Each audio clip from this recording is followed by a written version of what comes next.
Alright. Sorry I'm late. I thought I was on time, but apparently I wasn't. That was the Legend of Renegade's CPS2 mix of the Third Strike theme. Alright, Squiggleton's here. I was afraid he might be late because apparently Sports Ball is happening right now. That's fine because turns out we got a decent turnout on the audience rate. Anyways, here he is. Yo, you're here now. Yep. Excellent. Yep.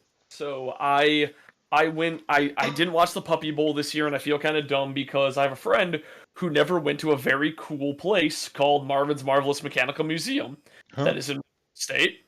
It is a museum of coin-operated novelties dating back to the 1800s, and we went there and then got snowed in. So we partied at a Buffalo Wild Wings, and then I just got home maybe 20 minutes ago. Damn. Damn, son. Yeah. So that was the day I had. But yeah, I'll have to watch a rerun of the Puppy Bowl or whenever that happens, 'cause that's kind of a tradition to watch the Puppy Bowl for me. Because who cares about sport ball? Yeah, exactly. Who I care cares about cute puppies and terrible ads that happen every 3 seconds. Oh my god, I remember the ads last year were so bad. So yeah, originally because of the Super Bowl, I was thinking of not streaming, but then the Nintendo Direct happened as well as a bunch of other news. Yeah, So so good enough time. from Kirby experimenting on body horror to the fact that we're gonna have a Futurama revival without Bender. That that blows my mind. I mean, I was satisfied with the way Futurama ended. Yeah, same here. I remember it's like, yeah, your last season was kind of mixed, but you ended on a good note. Just end it now. It still It's, had no, we're good coming back. episodes. It still Yeah, had it still some had good episodes. Like I generally didn't. the episode that made fun of Saturday morning cartoons. I actually don't think I ever saw that one. I should probably Oh, actually go dude, back and rewatch they all make of it. I just remember every episode I was catching was like, I didn't like. I think Bender's dialogue really demonstrates the lesser quality of the series. Like I kind of didn't like that he was just spouting catchphrases all the time. Oh, dude, there was an episode in the Saturday morning cartoons episode. It was divided into three segments, and the last segment is a parody of GI Joe, but it was also simultaneously making fun of censorship at the time. I think Where you know what? I think I do remember this actually. Yeah, I do remember this now. Oh, there it goes. all right. Anyways, so yeah, the GI Joe parody was making fun of Yeah, censorship. as was the style at the time. Sifu is a beat 'em up game that's very peculiar, and I'm thinking of Seems whether or not. interesting. I know nothing about it. I would pick it up, but isn't King of Fighters 15 coming out real soon? Yeah, it is. And I saw my. So, there's a my you gotta buy. Oh yeah, and I saw it was announced last week, but since we didn't stream last week, they Yeah. announced the next two DLC teams. The first one I'm already excited for. It's the Mark of the Wolves team. They Oh, actually nice. brought back B Jenny. You don't know who that is, do you? No, I don't. She's the sexy pirate lady. I'm down with that. Yeah, so Be cool. Jetty? I think her name is supposed to be Bon Jenny, but it's spelled with Oh. B period space Jenet.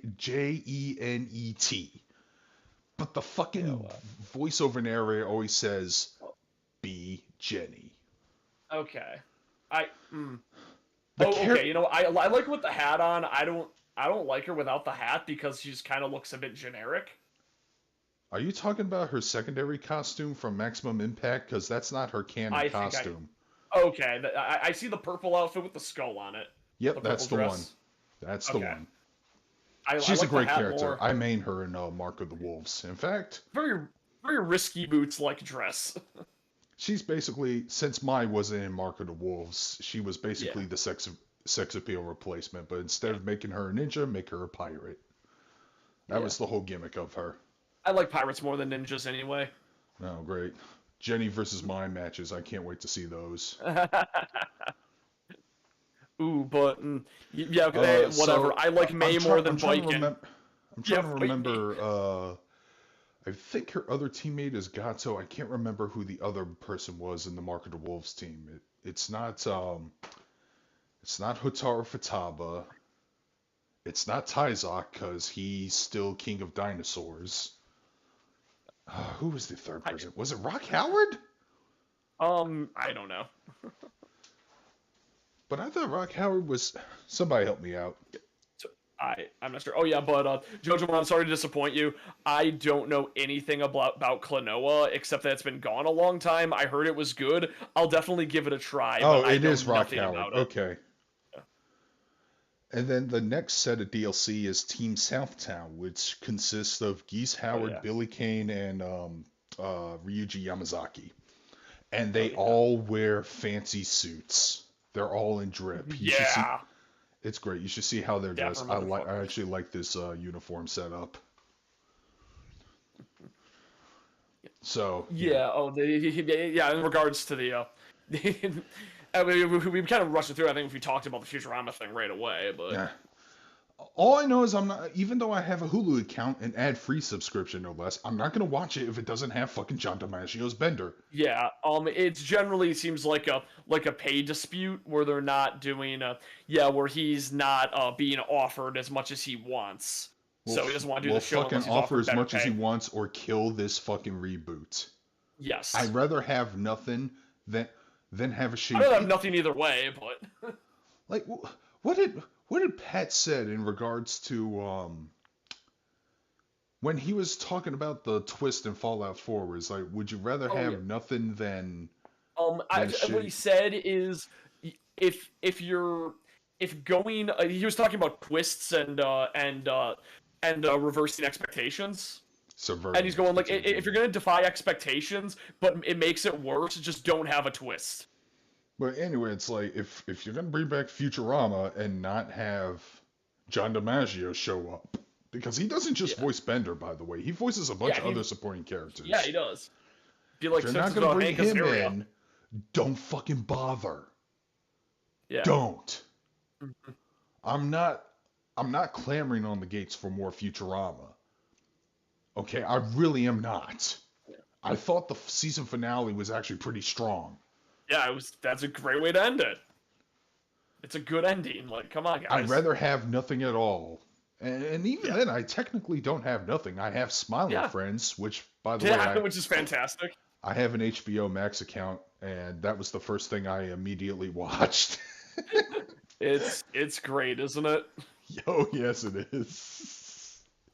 Speaking of HBO, this was kind of a weird one. The Newgrounds shall inherit the earth. See, that's that's what Newgrounds means when it has that guy with the tank on there.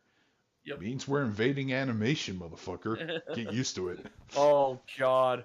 Oh, man, Legendary Frog, you gonna come back and make some stuff? No, probably not. Oh, dude. What was the name of those characters? Ark and Kerrigan. Well, they can't have Ark and Kerrigan. They're StarCraft characters. Oh, I did not know that. I thought they were OCs. They're not original. Those are two characters from StarCraft. Which is super weird that, like, nobody who was a fan of Ark and Kerrigan knew that. But yeah, every single one of his videos was, like, he didn't have any original characters. They were all game parodies. The only time he did something original was Wonders of the Galaxy, and that was, like, way after he was relevant. Wonders of the Galaxy wasn't bad. It's just, like, it was, people weren't clamoring for Flash animation at the time, and he started the saddest thing I ever found was I found his YouTube channel, and his, he did, like, commentary tracks on his old animations, and, like, they have, like, 300 views maximum. It's really sad.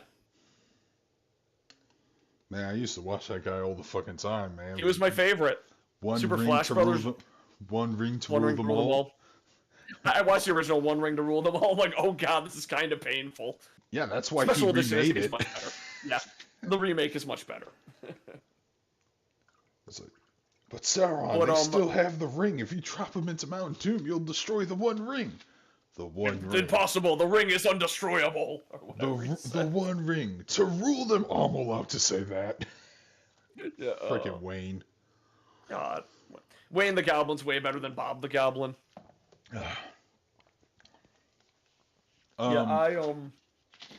Yeah, actually, no. Do you remember Perfect Kirby? No. I didn't watch a whole lot of Newgrounds Splash, and if I did, that was my not all childhood, of- so I can go deep.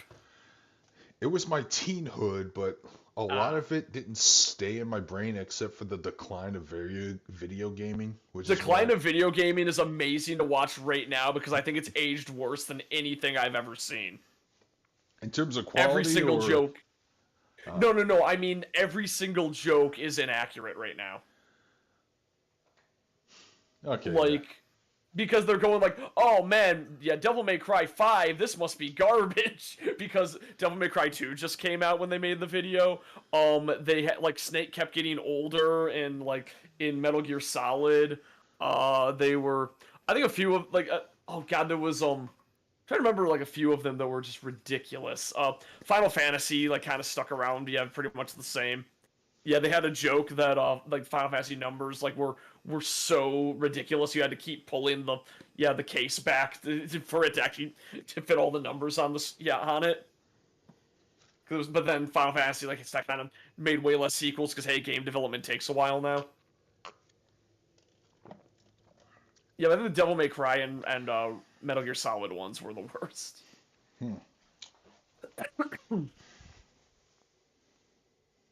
But yeah, I do remember kind of video gaming 3 was a lot of fun. Randy Salem, is that the guy who made VGDC? Or am I mistaken? Oh, that's the real reason why we're not getting that Boondocks reboot was because of a dispute? Sounds about right. Yeah, I was thinking that they couldn't remake it because of John Witherspoon passing away, as well as Ed Asner if you're trying to bring back Ed Wuncler. Oh god, yeah. And COVID. I thought those were the combinations, but apparently Sony... Man, fuck Sony. They're censoring a video game right now as we speak. Have you heard about this? Wait, which game? Okay, you're going to laugh at the title. You are going to laugh at the title. But apparently, it's an indie video game called Martha is Dead. It's a good name. Why did you say that name? Why'd you say that name? Why'd you say she's dead? And I think I saw a clip why, and I will admit it was a little squeamish for me, but apparently there was like a dead lady and you have to like slice her face open or something. God. Why does that creep me out more than Mortal Kombat 11, where people's brains and intestines are just splattering all over the fucking place? Because it's clinical rather than, like, goofy. I guess you have a point, but then again, I can watch all the slasher movies. I can't watch Surgery. I need to remind you, the developers of Mortal Kombat 11 suffer from PTSD now because they had to look up source material in order to get the intestines and organs right. So not to like spread more fuel on this fire, but I guess that the same thing happened with the Last of Us 2 team. Oh, well, they made a piece of shit game that won a lot of awards. They made a shitty game and had to watch a bunch of snuff. Yeah, well, guys, don't tell your devs to do that. Just make it as tell your devs to watch trauma movies. That's sure. Have a couple less beers and harmful. watch Toxic Avenger. Then you'll learn what a skull should look like when it's smashed by some workout equipment, or if a kid gets run over by a car. Or have them watch Phantasmagoria. Yeah, the original FMV game. I wonder if that got re-released because a bunch of weird FMV games are getting like Night Trap.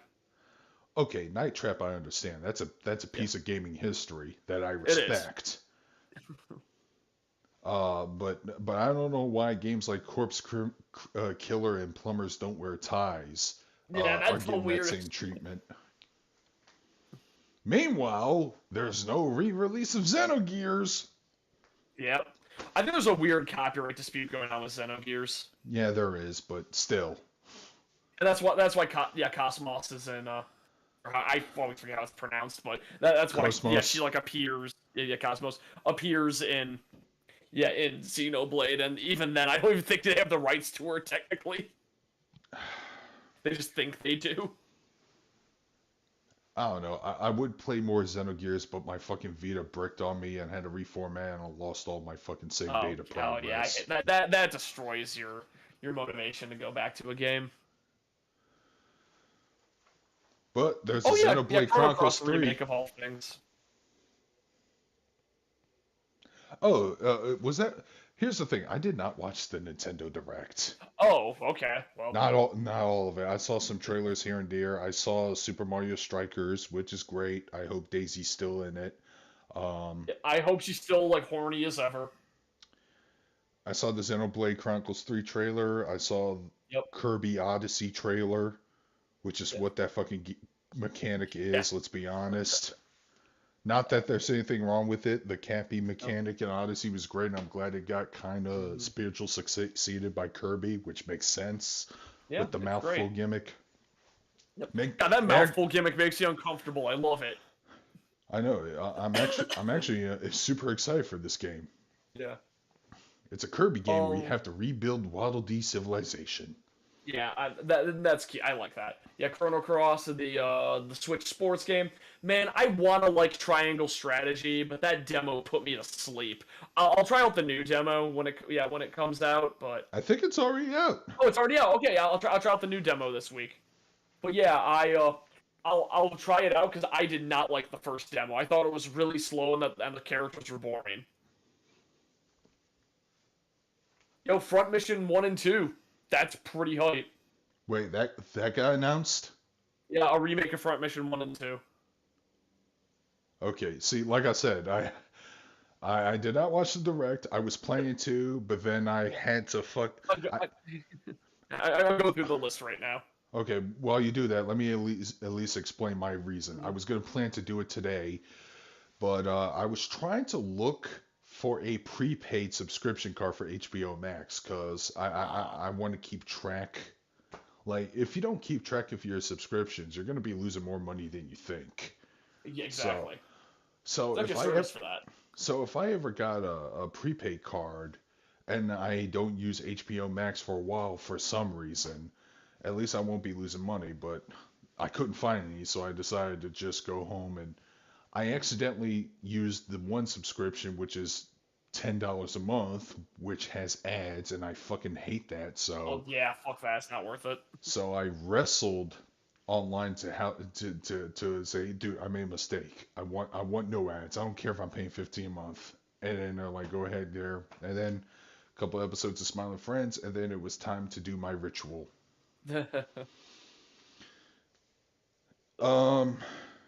The thing that made me really excited was Live Alive announced to begin a remake in the States for the first time.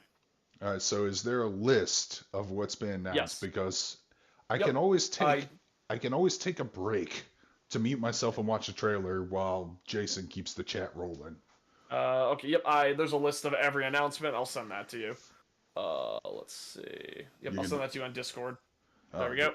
It's an IGN article, but hey, whatever. It's actually it's a pretty good list. All right, let's see what the ignorance article says. Yeah,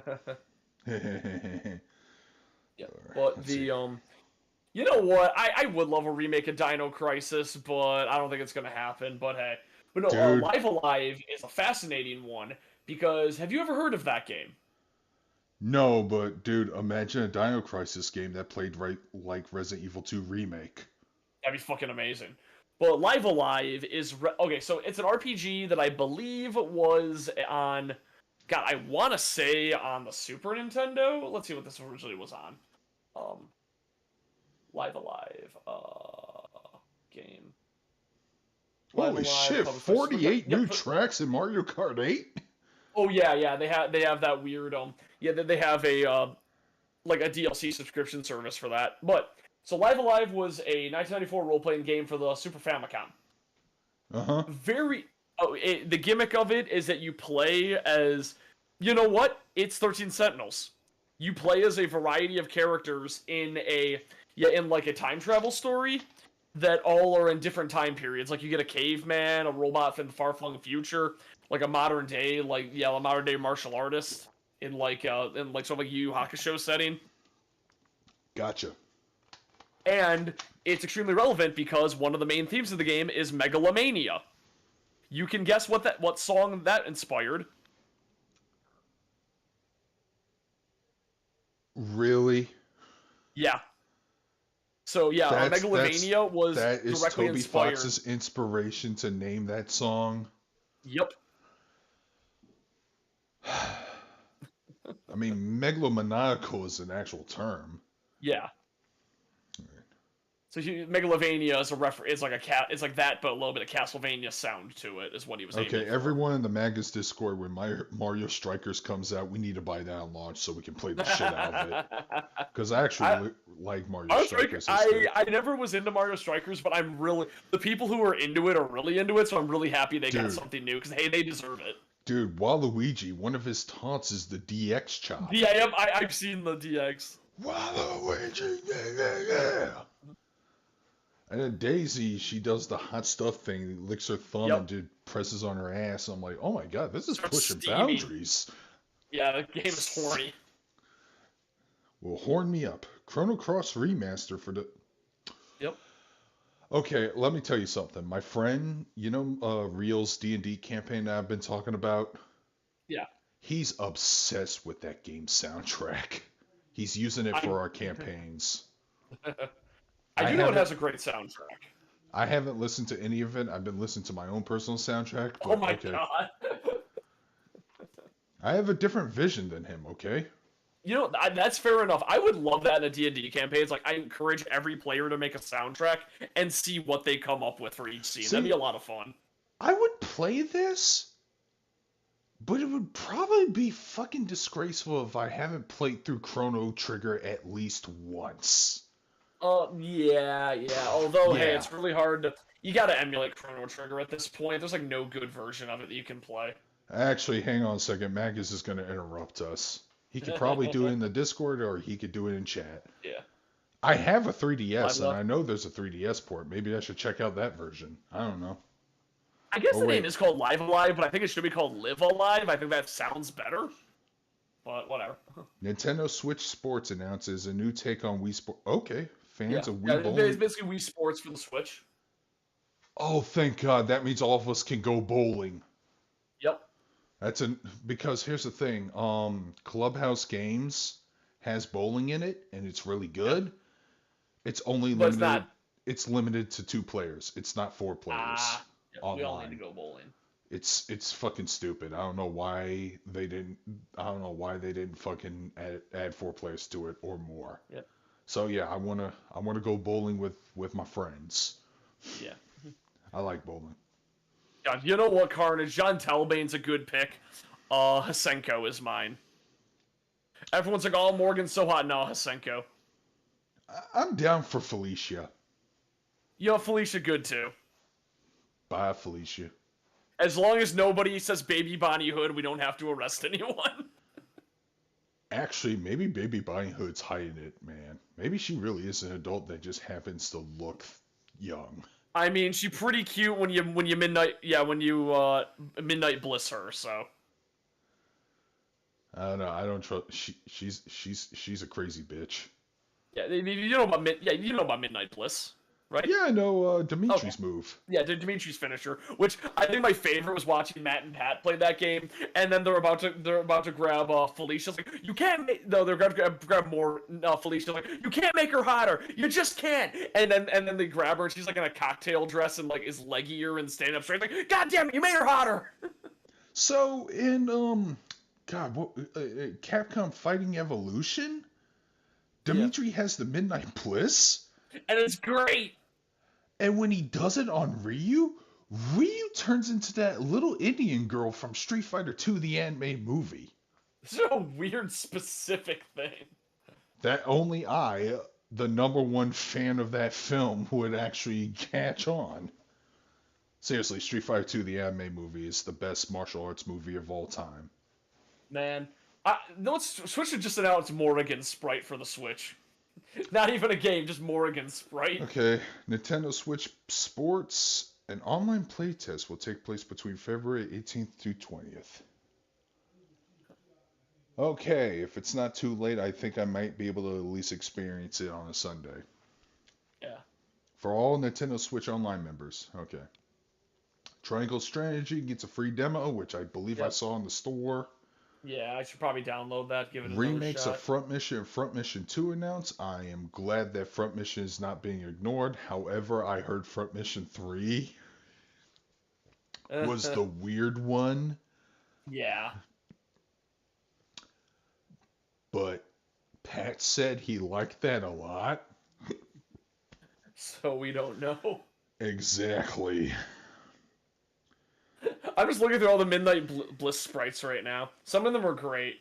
Like that dinosaur from Red Earth just becomes a schoolgirl in a dinosaur helmet. Splatoon 3 Salmon Run, whatever. Salmon Run is more fun than the actual like multiplayer, I think. Metroid Dread gets a free update. Dread mode and yeah, I think it gets to new difficulties. Dread mode is one hit kill, which sounds miserable, but hey, Kirby and the Forgotten Lands Mount. Okay, I already know about that, and I already told you. Yeah. I'm gonna be honest. I might actually pre-order this game. Hell yeah. Because Kirby games... there's never been a bad Kirby game. Exactly, but I'm not a huge Kirby fan. I used to be a giant Kirby fan. Good. Yeah, every single game is good. I should play more Kirby, honestly. I think I fell off after Kirby 64. I played Kirby's Dream Land 3 with Magus, which is available on the Super Nintendo membership thingy-majigger. Yeah. And I'm like, this is actually a competently well-made, pretty fun game. Why am I not into it as much as I should be? I should really play Star Allies. Hey, look, Earthbound Beginnings, but no Mother 3, so fuck you, fan. Fuck you, Earthbound. Fuck you, Mother fans. Your title is stupid. Earthbound is a better name. Alright. Advance Wars 1 and 2 Reboot Camp. And, okay, I'm gonna look at the Live Alive trailer. Yeah, it's neat looking. It has that cool, like, HD, HD sprite style, which I love. Hey, if it's comparable to Xenogears and Suikoden 2, so be it. I mean, I'd say it's comparable to Octopath Traveler. That's also really good. Yeah, that's what the style reminds me of. But the we'll save the big one. Oh yeah, Portal and Portal 2 getting released. All right, let's see. I'll check the chat a little bit. Yeah, Lord, right? Yeah, Raptor's fucking cool. Those are some good ass visuals. Yep. Legend is alive. Yeah. Yeah. Okay, I remember that title. Yeah, I've heard the title a few times. Like, yeah, what is this game? And then I'm like, oh shit, that's the thing that Megalovania was inspired by. Wow, this looks really. Wow, I'm looking. Yeah, told ya. Doesn't look good.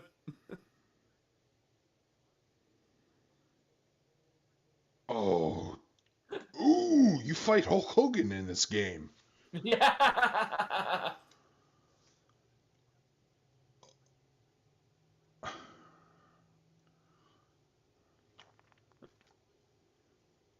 Yeah, but it looks super interesting. Yeah, again, like the story, like the way the story's told, like it reminds me of 13 Sentinels. Like, I guess to say 13 Sentinels reminds me of this, but I didn't know about this.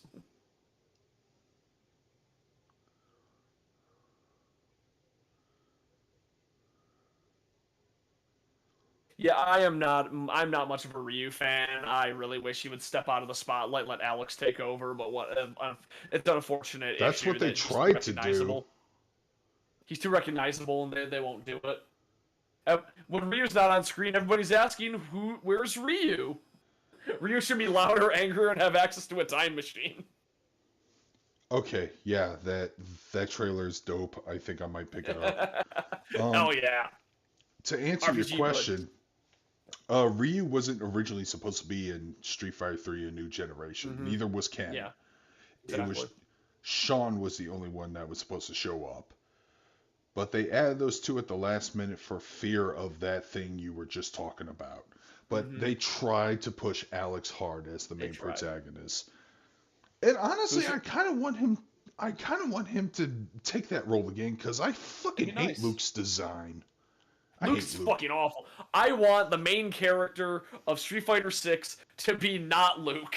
I want there to be Luke for a second, and then he's like removed from the game and never seen again. There was somebody I saw on. Okay, there was an interesting art I saw on Twitter, and it's. Do you remember the victory screens in Street Fighter 3 New Generation Second Yeah, Impact? yeah. It's basically that with Chun-Li over a defeated Luke, and Chun-Li's quote is, "You'll never be the future Street Fighter." One of the comments responding to it is like, "Ugh, why can't it be someone who's kind of already established but is evolved a little, like Sakura or something?" I was gonna say I would love Sakura as the main character. I want to see Sakura like actually finish her training and be like on par with A Ryu by f- like taking his style and making it suit her better. and hey, a female protagonist. Yeah, a female protagonist that has been in the game a long time and is established, and not just introduced and then automatically perfect. Someone who actually had an arc. That being said, it's impressive that she self-taught herself the Yeah, Hadouken. I love Sakura. Yeah, I love Dan Read, as well. You know, fuck it. Yeah, put Dan as the man. I love Dan more than like read, Ken and Ryu anyway. read Sakura Ganbaru. It's such a good I ass should. manga. I should. Yeah, no, the So funny thing Portal about One, Dan, in I'm theory, he's better than Ken and Ryu. dude. He just gives himself a handicap because he's trying to learn Goken's Hadouken, and which is one-handed, and he could No, do a he's two-handed Hadouken if he wanted to, but he refuses to because he wants to do Goken's. no, he's not. He's trying to learn his father's Gadoken, Go Hibiki. Oh, Go. Okay, never mind. Didn't Go learn it from Goken though?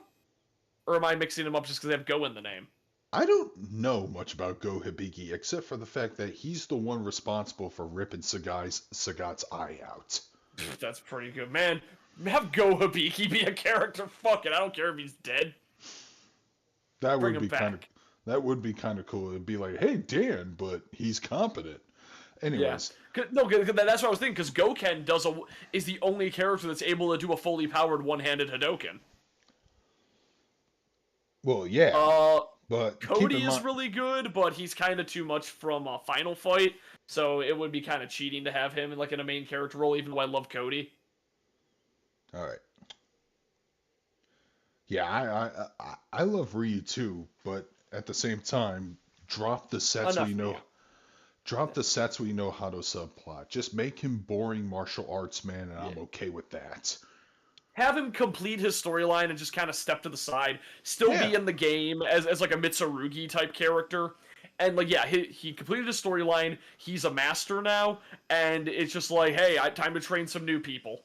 yeah, that's how Street Fighter 3 Ryu Final ended. He Yeah, finally defeats and destroys Akuma, and then yeah. the epilogue shows Alex developing, and then there was Hell this yeah. weird implication that Ryu might have died during the fight, and then Oh, but then Alex shows up, and then he shows up at a particular spot, and then he counters Ryu, and they have a match, and that's pretty much where they last left off in the manga, and whew, I shedded some tears. That shit was dope.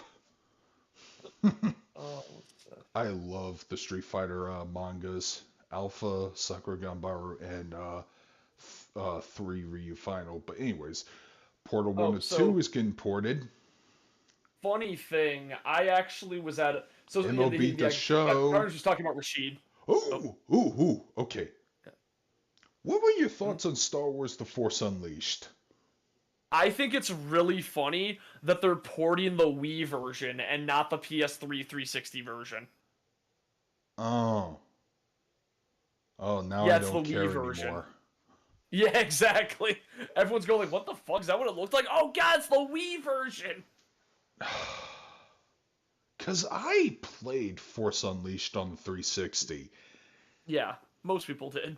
And I liked it. I don't know what everyone It's a else is. decent game. It has flaws. It's better than Force Unleashed 2. Force Unleashed 2 sucks. Well, everyone at the time dunked on this game. I was excited. I was excited for it because it introduced a very fun mechanic where you can fuck with the AI. Where if you force lift somebody and they try to like grab onto something so they don't get fucking dragged around and shit. Yeah. This is like a good masochist game. Like you can take a stormtrooper and then just fuck with them. Just You be mean like, sadist game. Masochist is the person who oh, enjoys being I'm sorry. tortured. It's a sadist game, but Yeah. yeah, I love the gameplay like that. I like the fact that you play as a Super Saiyan Jedi. The story is kind of bleh Yeah. because I don't know if it's canon or not. Probably It's not. not. But It if was it was, decanonized very hard.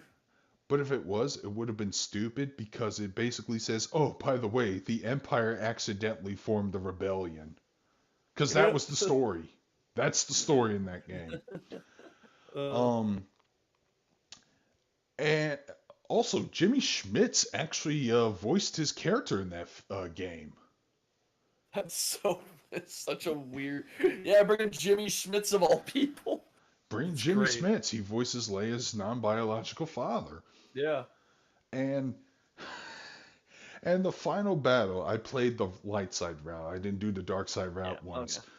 yeah. The final battle is with Palpatine. Now, on the Yeah. plus side, he doesn't He have a was behind lightsaber. it all. On the plus side, he doesn't have a lightsaber because that was stupid in Revenge of the Sith. It Yeah. made him look stupid. Yeah. Here's the thing, though. I want you to guess, what does Palpatine attack you with? I mean, lightning's kind of a Yep. no-brainer. And guess how you damage him in the game. You reflect the lightning back. So, God damn it, Palpatine! Learn your lesson already. It's killed you like 4 times. not learning his lesson from Mace Windu, and if the Force Unleashed was canon, that's strike 2, Yeah. and yet he doesn't stop in Ugh. The Rise of Fartknocker, where He he didn't just... stop in Return of the Jedi either. Oh yeah, he did get out of control crazy whatever, but... Jesus Christ. Yeah. God damn it, Palpy. Yeah, Judge, I want to answer your question about Street Fighter V. Street Fighter V is over right now, and they're like working on Street Fighter 6. They just haven't announced anything yet. But yeah, they've announced all their characters. The game is done. I generally think it was decently successful, but I know a lot of people were pretty disappointed in just how kind of how bad the roster went. They released it like with too few characters at the start. Alright, Disney has a game I don't care about. Yeah, whatever. Who cares? No Man's Sky's coming to Switch. That's going to be interesting. I didn't recognize that at first because I didn't realize No Man's Sky developed an art style before it became good. Yeah, No Man's Sky. If those who don't know, the game got good like 2 years after it was released. I can vouch for that. I have the game. I played it. It's really fun. I know it's supposed to be a crafting survival game and it gives you mission objectives, but the thing is, I don't want to build bases all the time. I just want to explore strange new worlds. Same here. I like exploring stuff. I don't like I want to be the Steve Irwin of space. I just want to see. Crikey, you see that thing over there? I'm gonna go poke it in the butthole. Yeah, pretty much. I just want to see strange. That thing can smash a man in pieces in a second. I'm gonna go provoke it. That's exactly what I want to do in my run in No Man's Sky. It's just go through new planets, see what weird alien life is. And by the way, the alien life is actually pretty cool this time. It's actually pretty. Yeah, the alien life was pretty bad at the start, but they did fix it to make it pretty cool. And I just want to freaking explore, scan, blah blah blah, get some money. I don't want to build a base all the time for whatever. I just want to explore. Just want to explore. Street Fighter V definitely did decent financially, but I don't think it did as well as they wanted. But I think we're in the state right now where Capcom doesn't want to do Capcom tests anymore. Thankfully, Capcom evolved beyond that, because fuck the Capcom test. Plus, they kicked Ono out. Good. They kicked out Ono. He was holding back Street Fighter, and Inafune is no longer the CEO. So we don't have the nightmare scenario where it's like, we need to make everything appeal to the West. And that was holding back Street Fighter 4, so... and then Ono was screwing over Street Fighter V. So now we have those two contingencies out of the way. Street Fighter 6 is probably going to be amazing. All right, Klonoa Games, Taiko no Tetsujin. Yep. The Cuphead. I need to buy the base game of Cuphead on the Switch. That's good. Yeah.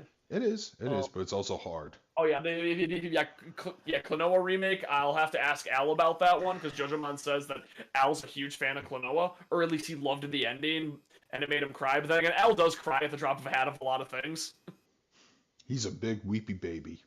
You know what? Me too. Because hey, guess what? I watched an anime this week, and guess what? A random seed made me cry really hard. No, I am too, man. I shed tears at times. Anime always gets me for some reason. Anime and video games will make me cry at some point. Like if they're good, if something really hits me, I'm like, oh man, that's a good crying scene. Real men cry, damn it. Assassin's Creed. I don't give a shit about you know Assassin's who cries? Creed. Yeah, you know who cries a lot? Ken from Fist of the North Star. And he's a man. SD Gundam Battle Alliance. Oh yeah, I figured I should have told you about that.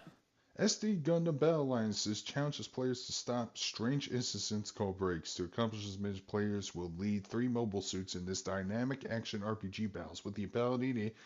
Okay, yeah, I'm super excited for that. I love me some SD Gundams. I actually have a couple of SD Gundam Gunplas myself. Oh, Getsufumaden. I don't know why they don't have the trailer for this. Look that up on YouTube, because this game came out of nowhere, and it is gorgeous. You might as well link it to me. That's what I'm going to do right now. Getsufumaden. Sorry if I'm not reading the chat. I'm just distracted. Wrestling and all You know, I'm trying my best to keep up. Getsufumaden. Okay. Maybe I need a chat moderator or something. Nah, I think we'll be fine. I hire Tom. You get paid in exposure. Yep. Oh, Quadruple S Gridman. Gridman's amazing. No, Getsufumaden was next on the list. Yeah, that's what I was sending, because it wasn't the video connected, so that's why I sent you the video. Okay, it says this, Getsufumaden, Undying Moon is a roguelike set in a dark fantasy world. How dark are we talking? It looks like, I'm trying to think of like a good example. I mean, I'd say it's dark because it looks like Japanese, like, woodcuts of demons. Alright. You know what it looks like? It looks like Zombie Nation was made by Vanillaware. Okay, And that's the kind of dumb shit I pull. I was hanging with Al one time, and he's going like, oh shit, they're re-releasing, what was that weird game? And I go, Zombie Nation? He's like, how did you get that? And it's like, I don't know. I've been thinking about Zombie Nation a lot lately. Before I watched this trailer, yeah. Why, on January 9th, did you send me a couple images of a dummy thick dragon girl? Oh, that was my friend's persona that she was selling, and we were talking about that. Oh, okay. And I was saying, oh yeah, no, like that's her persona that she's been selling. I think you think she's cute. Yeah, I also have her VTuber avatar. Okay, it's rated for mature. I hope it has really creepy dark subject matter in this game. In this game, maybe, I don't know. Seems I like want Drakengard levels of dark. You want what? Drakengard. Oh, I don't know. This game looks like it'd be pretty dark. But it kind of has like a weird like 2D, 3D style going on. I want human suffering.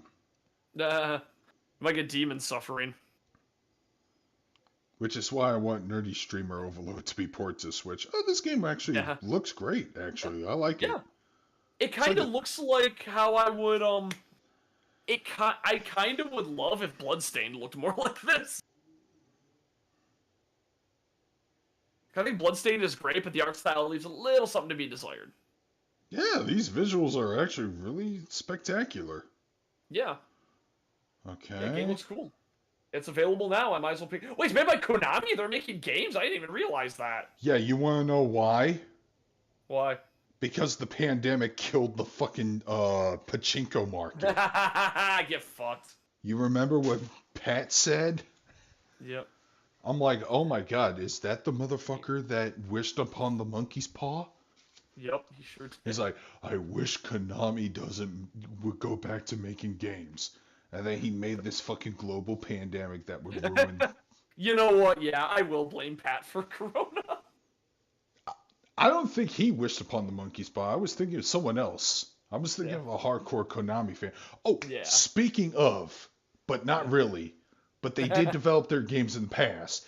Did you see the newest trailer for Splinter's Revenge? Not No, I didn't see Shredder's the trailer. Revenge. Shredder's Revenge, yes, Splinter's Revenge.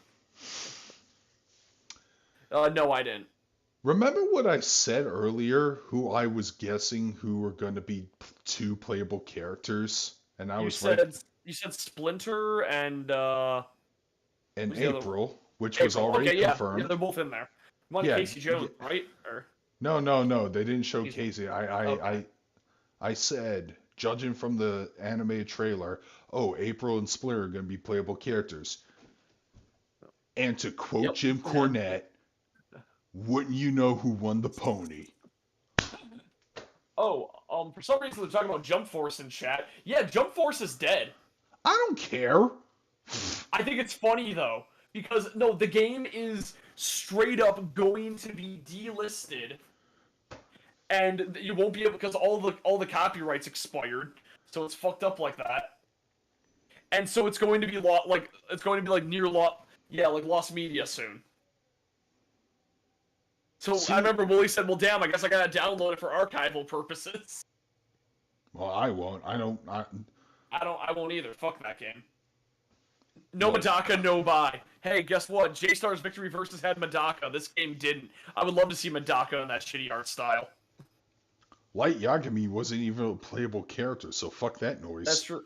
Man, okay, I'm gonna like bring up the roster for Jump Force, and I'm gonna compare it to the roster from J-Stars. Because, oh my god, J-Stars had such a more interesting roster. Alright, anyways. So, yeah. I predicted that Splinter was going to be a playable character in the game, and I was right. And I'm super... Boy, I hope this game doesn't suck. Because my faith in a good Ninja Turtles game was already dirt low, but Emu and whatever that developer is trying to rekindle my faith, and they're doing a good job so far, so please don't botch it. Okay, so the roster for Jump Force. 1, 2, 3, 4, 5, 6 DBZ characters. 4 Bleach characters. 5, 6. Yep, 6 One Piece. 1, 2, 3, 4, 5, 6. Yep, 6 Narutos. 4 Chucklefucks from Hunter x Hunter. Yukimoto. Two Yu Yu Hakusho characters. Dai from Dragon Quest. 2 JoJo's, Jotaro and Dio. 2 Kenshin characters, Kenshiro. 2 Chucklefucks from Saint Seiya. Hang on, I'm going to have to interrupt you. Yeah. Maggot says, yeah, Emu, yeah, those are the guys from Streets of Rage 4, but they're not the core developers. The developers, I can't remember what, I think they're called Throwback Games or something. Yeah.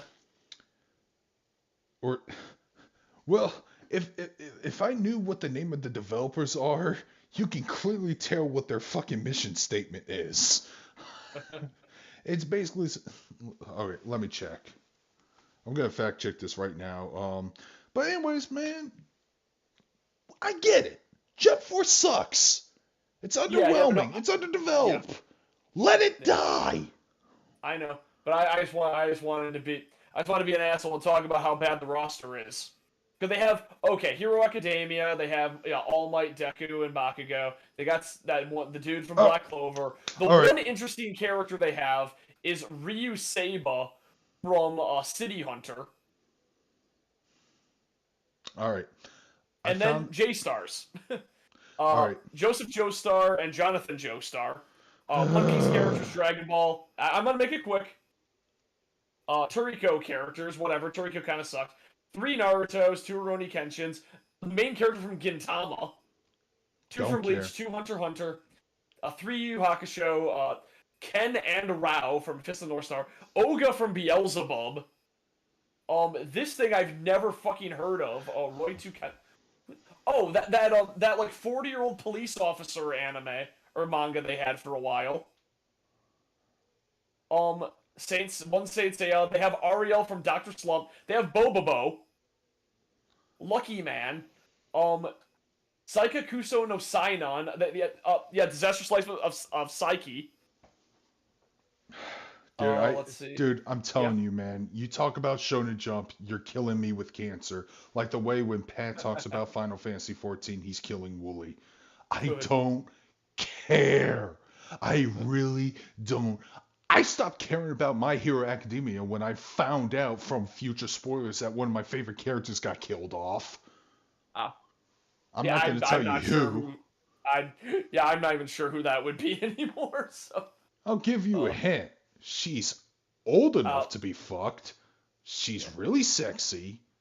Oh, I know exactly what you're talking about then. Yeah. So yeah, I'm done. I'm done. I'm But the main done. reason I cared about J Stars is because it had Medaka. But anyways, Tribute Games are the developers for Shredder's Revenge, which yeah, that's their mission statement. We're paying tribute.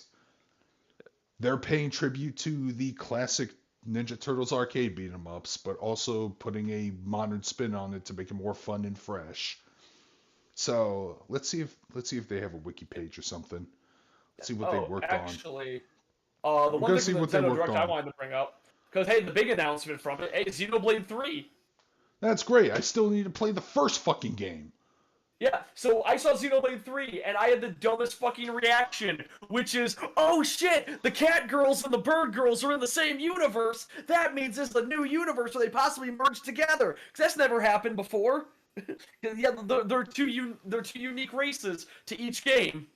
The High Entia should be extinct, so that leads to some weird stuff. All right. Here's what the game's tribute made.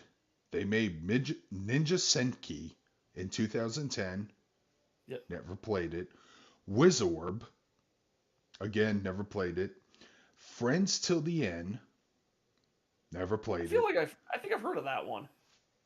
Now, here's a game I did play for a little bit, but what I played was actually pretty good. Have you heard of Mercenary Kings? Yes. Well, they're It kind of looks like Splunky meets Metal Slug. yes, and it has the I forgot his name, but he did the sprite work for Scott Pilgrim versus the World. Oh hell yeah, Oh no, Anamanaguchi did the music. I'm not sure then. Shit. Why can't I open a new tab? Okay. Then I also worked on Curses and Chaos, Ninja Senki DS, Flint Hook, Mercenary Kings Reloaded Edition. I didn't know they made a. Oh, no. This is the stuff that they developed and published. Now, here's what they just single handedly developed. It's just Shredder's Revenge. Oh my Okay. god, wait, what? Friends to the End. Okay, wait a minute. Friends to the End was based on a tweet by Peter Molyneux. Well, I can't tell you. It doesn't even have a wiki page. Yeah, I looked it up online, and apparently Friends to the End was like a weird, like, a parody project. Where it was just a thing. Oh, no. It was a Peter Molyneux parody Twitter that was based on a tweet that says you play as a small boy with a remote control helicopter that is alive and your friend, then you discover a nuclear missile inside it. And that's the plot of the game. It's based on a fucking parody tweet. All right. Let's talk about professional wrestling for a little bit. Okay. All right. So, my boy back in the territory days was the Junkyard Dog. He was the king of New Orleans in Mid-South Wrestling. And there was an audiobook that came out that I listened to when I was hanging out in New Orleans for a convention called, well, I already told you the name of the audiobook. I was listening to it because my friends didn't show up, so I decided to listen to it while playing Monster Hunter. Now, your boy is something more interesting. Your boy from the Detroit area. This is. Your boy, the original Sheik. Apparently, he's getting a biography coming out in a couple of months called Blood and Fire. I'm trying to find out what the name of the rest of the title is. I don't know. I linked it to you on Messenger. Yep. Blood and Fire, the unbelievable real-life story of wrestling's original Sheik. So, for people who don't know anything about wrestling but maybe know something in passing, this is not the Iron Sheik. Yes, it's the Sheik, who, funny enough, went to the college that, Shudokan used to be based out of. Cool. I just remember that. I was hanging out with Shudokan one time, like, oh shit, that's stuff about the Sheik. Sheiky baby. The original Sheiky baby. Yep. That's it. So, The yeah. Flesh Sheik, not the Iron Sheik. God damn it. I don't read a whole lot of books nowadays. I listen to audiobooks because that's how I pass time at work. I'm hoping that there's an audiobook version of that coming soon, but I linked it to both you and Big Al because you're both Yeah. from the Michigan area, so I Yep. thought you would appreciate that. And Jim Cornette actually interviewed the author of the book, Brian Solomon, on his latest podcast. Uh, So it's pretty fascinating. I'm hyping myself up because I love territory wrestling history so fucking much, Yeah. dude. It's way more interesting than WWE bullshit. Well, obviously we all know the WWE bullshit, so it's interesting to hear, like, oh, back in the, like, Wild West days. Pretty much.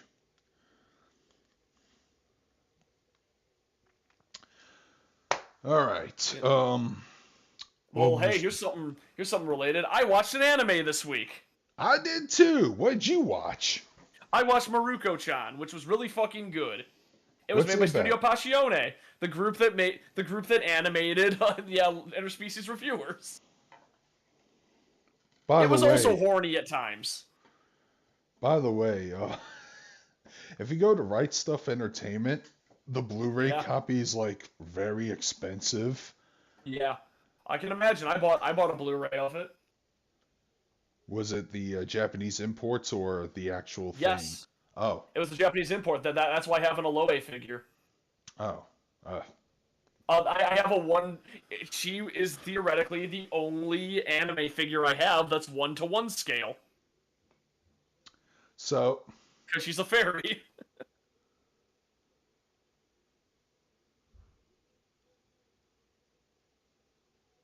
I'm sorry, I'm at a loss of words of what Carnage just said. Dark Picture here, Matt Corbin, Zack Ryder, one ended. I don't know what that even. Okay, Wait, Zack Ryder. Fuck, I haven't thought about Zack Ryder in forever. so Zack Good for Ryder him. is actually Matt Card. No, no, not good for him. No, no. Wait, we Sounds don't like like Zack Ryder anymore? What happened? well, first off, Matt Cardona, Yeah. uh, got won the belt from that bank addicted drug robber. So he was just doing mindless deathmatch wrestling, and now apparently he Ooh. showed up on NWA, and I'm assuming he took the belt off of Trevor fucking Murdoch, the guy trained by Harley Race. Unless he's a heel, Yeah. then I'm justifiably mad. But what the fuck, man? Yeah, 'cause last I remembered was everybody loves Zack Ryder, and he had like a doomed push that was like ruined by John Cena, and then he quit. And that was the last I heard of him. Well, he's had a moderate. He actually was on AEW for a short while. I could see that. Yeah, I just know him because of the because of that Ken Ashcorp song. Yeah, 'cause Ken Ashcorp wrote a song about him. Is that his entrance theme? No, it's Oh, not. Ken Ashcorp is the guy who makes like 2 songs a year. They're all bangers, and they're all about some nerdy shit. Like, let's see his most. I think "In the Zone" is probably his most like recognizable song. That's a song he wrote for for Zone. Yeah, the hentai animator.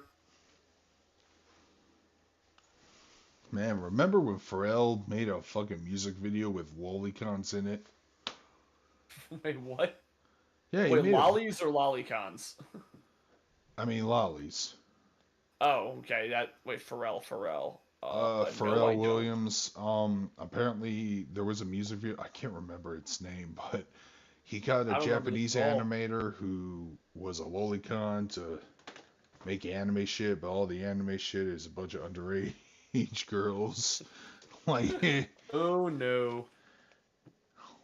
Okay, the right stuff. Steelbook Blu-ray. Okay, it looks like they have a Blu-ray of the entire series. Yeah, a 1 to 12 that's like $80. That sounds about right. But it seems like it was kind of cheaply made. But Yeah, it's uncut. yeah, it's uncut. Oh, they got the whole soundtrack though. Man. I do too. Mine came with like some animation cells and like yeah, my Blu-ray came with a not animation cells, but like sort of a this is sort of like a custom art book as well as the figure. So that was cool. Man, remember when DVDs were actually special? Yeah, and they actually had like content on them. Like, oh, cool! Look at all this special edition stuff. And ugh.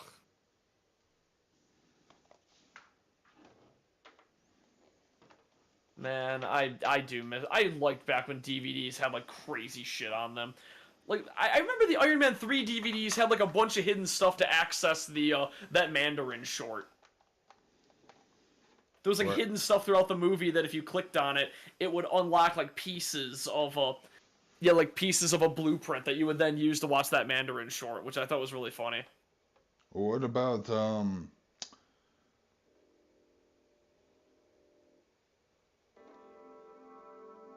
shit. Are you okay? No, not me. My PlayStation. What about on PlayStation? I forgot to turn off the HDCP. That's the only way you're allowed to stream shit. Oh, I kept it on because I was watching Smiling Friends through there. yeah.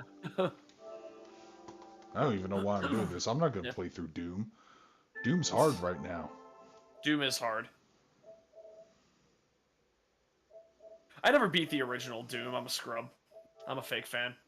Oh. Yeah, Joe Jamon, I did say DVD Easter eggs. DVD Easter eggs were the best. Dude, Excel Saga Volume 2. Oh my Yeah, god. oh, that's the one that like has the little like short things where with the voice actors just dicking around. No, it's the weird short things that have the Menchie commercials in it. Good. Don't you want to eat a menchie? Totally. It's your emergency food supply. Buy Menchie brand hot dogs, or else you'll They burn things and set your school on fire. Menchie brand hot dogs, the dogs for wieners. That's god I damn it. Excel Saga's the best. I once in a while post that in Jessica Calvello's Facebook group to remind people that yes, dogs can also be eaten. Yes. Well, I mean, everything can be eaten. I did watch that Justin Wang video about the guy who made his foot into tacos for his friends.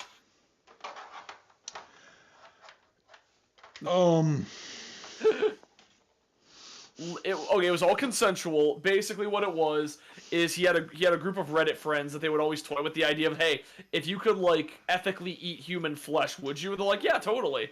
And he was in a motorcycle accident and lost his foot, and it was empty. He goes, yo, can I keep the foot? And he talked to a chef that wrote him a recipe to prepare his foot so he could serve it to his friends, and they ate it. They said it was pretty mediocre. Okay, with that contest, wow, that means he's a mediocre person then. Yep. In that context, fine. Yeah. Fine. As long as it's like, hey man, I'm gonna chop my dick and nuts off, and I'm gonna serve it as a pizza topping. I mean, there's one guy that I don't think is ever confirmed, but Please he don't. posted some photos Okay. of. He's like, well, I got that. I'm in Hawaii. I got that tech. There was like that problem with the text was mistakenly sent out to everyone in Hawaii that nuclear missiles were on their way.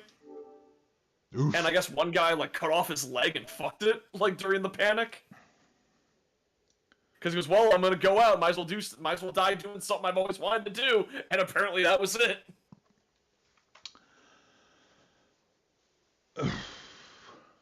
I don't think it's ever confirmed though. So I remember there was a story going around. Cardona's going to face Davy Boy Smith Jr. or Davy Richards is probably a different person. So, Maruko-chan, pretty damn good anime. It has like really cool creature designs, and the plot is about one day the girl can just starts noticing ghosts, and throughout the series you meet like other people who can see ghosts, but all to different levels. So she encounters somebody else who can see ghosts, but she can only see small, weak ones, while Miko, the main character, can see the big, scary ones. And her defense mechanism is, if I pretend they're not there, everything will be fine. So many times the ghost will get in her face and be like, "Can you see me?" And she just has to find a way to ignore it because she's afraid that if it finds out, it's going to attack her. And has some really cool ghost designs. But there's a scene in the anime that made me cry quite a bit because holy shit, it's really well done. Where her and her friend find a kitten. Naturally, the kitten's being haunted by a ghost. And yeah, they go, okay, we'll have to find a home for this kitten. So they put up a notice online and said, hey, free to a good home, and we'll meet us at the park. So they show up at the park, and this like creepy guy with a scarred face is staring at them. And her friends go, hey, we should probably leave now. And then this like, really nice looking guy shows up, like, oh, hey, are you the ones with the cat? Yeah, hey, could I have that? And so main character Miko stops her friend and goes, no, anyone but him. And it shows what she sees, and he's just covered by the vengeful spirits of cats. And the ghost that was haunting the cat is also screaming at him. And then she runs up to the guy with the scarred face, hands him the kitten, and goes, "Look, hey, take good care of him." And then it shows what she sees, and he has the spirits of two cats on his shoulders cuddling him, as well as the ghost of his dead wife by him. And it cuts to him at home, like naming the kitten, and the cat gets really playful and scratches his face, and that's why he's all scarred up, is because cats love him too much. And it's a really sweet scene. Damn. Yeah, but that scene made me cry for whatever reason because I love cats. Damn you, toxoplasmosis. I know you do. Yeah. So, I am on, slowly but surely, I decided to get back to my High Dive account, which is probably the best anime streaming service out there because $5 a month you get some bangers. Yep. But one of them happens to be the best banger, the one that's banged so good, it banged you, it banged your sister, banged your mom, banged your grandma, banged your granddaughter. Legend of Galactic Heroes. Oh yeah, you were saying you were watching that. An anime that fucking Mr. Medicare recommended to me. Yeah, that shit. He hates anime. I don't know if he does or doesn't. I know he likes some anime, but he definitely loves Legend of Galactic Heroes. He was the first person to introduce me to it. And I was watching some of it, and it's pretty good, albeit it's very slow paced, it's very methodical, it's not super action based. It is war politics, it is people talking about their strategies, but it is so fucking good and smart and mature. Hey, Ryan Johnson, you want to cover the theme of war profiteering instead of ham-fisting it childishly like you did in The Last Jedi and ruining the whole Star Wars legacy? Why didn't you actually watch this fucking anime first before you fucking do it that way? Because they handled that theme smarter than you did, you little punk fucking bitch ass who ruined Star Wars for me forever. Now I don't like it anymore. And I didn't like Star Wars before, so I got off lucky, I guess. Well, I still have my VHS copy of the Unaltered trilogy. The good trilogy. Yep. Oh yeah, that Lord of the Rings trailer. I don't really care about Lord of the Rings, so I can't really say anything. I've seen the Peter Jackson films. I'm sticking with that. If the new shit is good, then new shit is good. I'll give it. It looks really lazy, and it looks like a bad TV version from what I've seen. Everything just looks off. There was something that like this guy's been like. I think he's right, honestly, from what I've seen, which is he's going, is this weird? Elves look like way less elfy than they used to. Like I think elves should look otherworldly and kind of weird. But I guess they just look like humans with pointy ears now. When I think of an elf, I think of like Legolas or Spock. Yeah. Spock is a space elf. Vulcans. They're supposed to be like weird and kind of otherworldly, like vaguely human, but sort of uncanny in my eyes. If an elf looks like a human, you failed. I agree with that, honestly, because And the message what people were saying is yeah now here's the message that people were saying was like, oh well, he's just saying that because one of the elves is black, and that is not true at no, all, because if I was gonna see a black elf in a movie, I want him to look like that one guy who did that weird recording in the forest where he's talking about destiny or whatever, and that woman bumps into him and he stares at her and then she gets freaked out and screams. That's what I want my elves to look like, is that weird guy. I don't know what the hell you're talking about. I'm gonna find the video. What the hell? It's like, it's destiny that you're watching me right now. It's like, because we are neurologically linked by the cosmos. And then this one bumps into him. It's like, oh sorry, kind of stares over at her and she just goes, wow! And everyone like edited it so she like explodes off screen and stuff. I'll see if I can find that. One sec. I don't know, but dark elves are a thing, so. Yeah. Well, I mean, but but dark elves would be like looking very like shadow or gray more than anything else. No. You forget about Kuroda from Plus Size Elf. Well, she got that booty.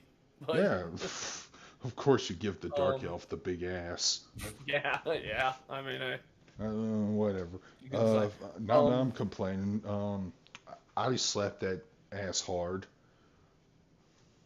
God damn it. Okay, yeah, But the still, what's this guy's name?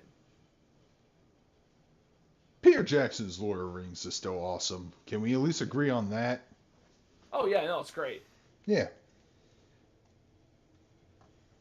Um, Damn, I'm trying to find the video of this guy because I think that honestly, like, I'm pretty sure once you've seen, I'm guarantee you've seen it. But No, I haven't. okay. Oh, I'm not as internet savvy. I don't like talking to Windsor about weird Yeah. internet shit anymore, and Multifire stopped talking to me for long periods of time, so I'm kind of isolated Yeah, when there's it no such comes thing to as a the internet. coincidence. I've just been watching video essays on why High Guardian Spice is shit. I don't need video essays, but at the same time, I don't want to watch the show myself and Okay. support The, it. the video is called "There's No Such Thing as Coincidence." It's only like 20 seconds long. But this is what I want all elves to look like, is this guy. But yeah, the elves had the pointy ears are the first thing you notice, but Yes. But I there want are them to some look other like this things. guy, like overly sculpted eyebrows and the most piercing eyes you've ever seen. Fuck it, this man is an elf. Let me see. Yeah, I just sent you Anyways, what's the chat saying? Power of the Rings is even look because the Dark Crystal Age of Resistance. Well, yeah, Dark Crystal looked amazing, and that got canceled. Magus, are I don't care things what Jamie Marchi and Monica Rial say. I don't watch dubbed anime. unless Vic Yeah. Mignogno is undeniably guilty, then I'll take their Ugh. side. If not, then I guess they suck. I don't know. I'm And, sorry. and anime fans are toxic, but they're a good kind of toxic that I love. I believe No, all they're fan not. bases. No, they're No, I believe all not. fan bases should be toxic in the right way. Anime fans are assholes in general. That's a good. But I'm full of shit. Oh my god. Yeah, the video. I love that lady's scream. It's the best. But there's an edit where she just, like, right when she screams, there's just an explosion off screen. And then he stares back at the camera. Was that man an elf? Like, seriously, he is a fae. Man, he has to be wearing fucking contacts. Yeah. Those aren't real. Strange. Yeah, those do not look real, but yeah. No, but yeah, if you put pointy ears on him, yeah, he'd be an elf. I love that she screams and he just cuts right back to it. It's so good. Oh yeah, that Shenmue anime is a thing.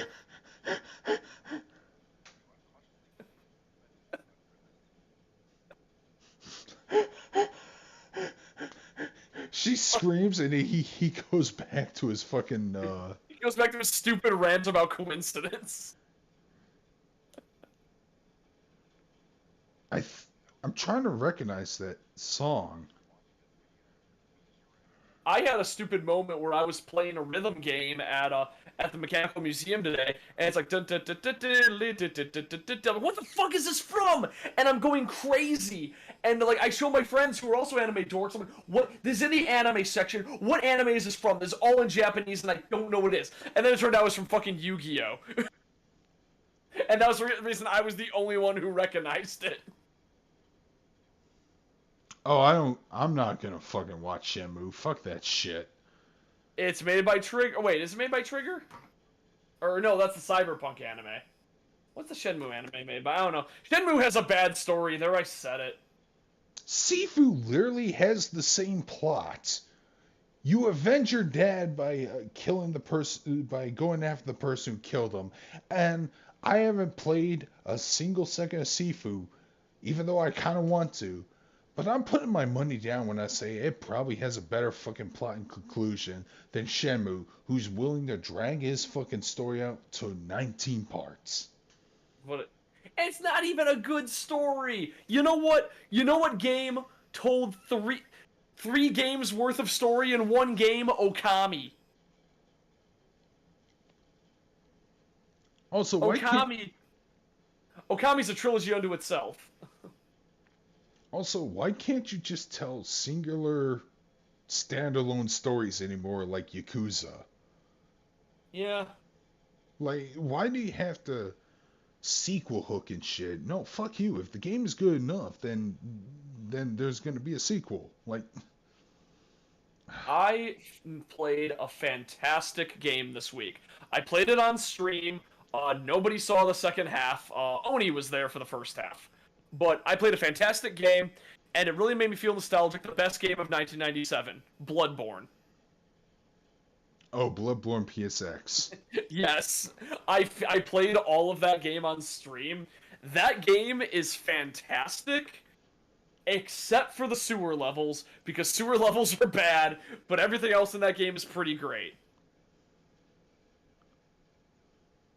It feels like a PS1 game more than most like PS1 games I've played. Oh my god, King of Fighters 15 comes out this Thursday for normal people. Non-normal people will get it tomorrow. Yeah. I'm gonna use the restroom real quick. Go for it. Go on a rant about something political about the agenda or something. What? No, not doing that. I don't do stuff like that usually. I go on rants about things that matter. Like, yo, so, Xenoblade 3, you got the Gormati, the Cat Girls, and the High Entia, who should be extinct because Melia got her entire race fucked up, and she only exists because she's a half. Also, the two villains that appear in the Xenoblade 3 trailer look to be Melia and Nia, the two girls who got horribly cucked by the main character and decided to become villains. So apparently, you reject best girl in the series, she becomes evil queen. It's two girls wearing masks. The High Entia is wearing a mask that looks like the mask Melia wears during her coronation. And the Gormati queen has a blade crystal, which would only make sense. I'm spoiling the hell out of Xenoblade right now, but hey, spoilers only make sense if you've played. Which would only make sense for Nia because Nia is not technically a Well, she is a Gormati, but she has a blade crystal because she's also a blade. And that's the thing there. So I'm going to guess the game takes place about 100 years after Xenoblade 1 and 2, which take place simultaneously. The worlds have merged somehow, and Melia and Nia are somehow still alive, and that's going to be a big reveal.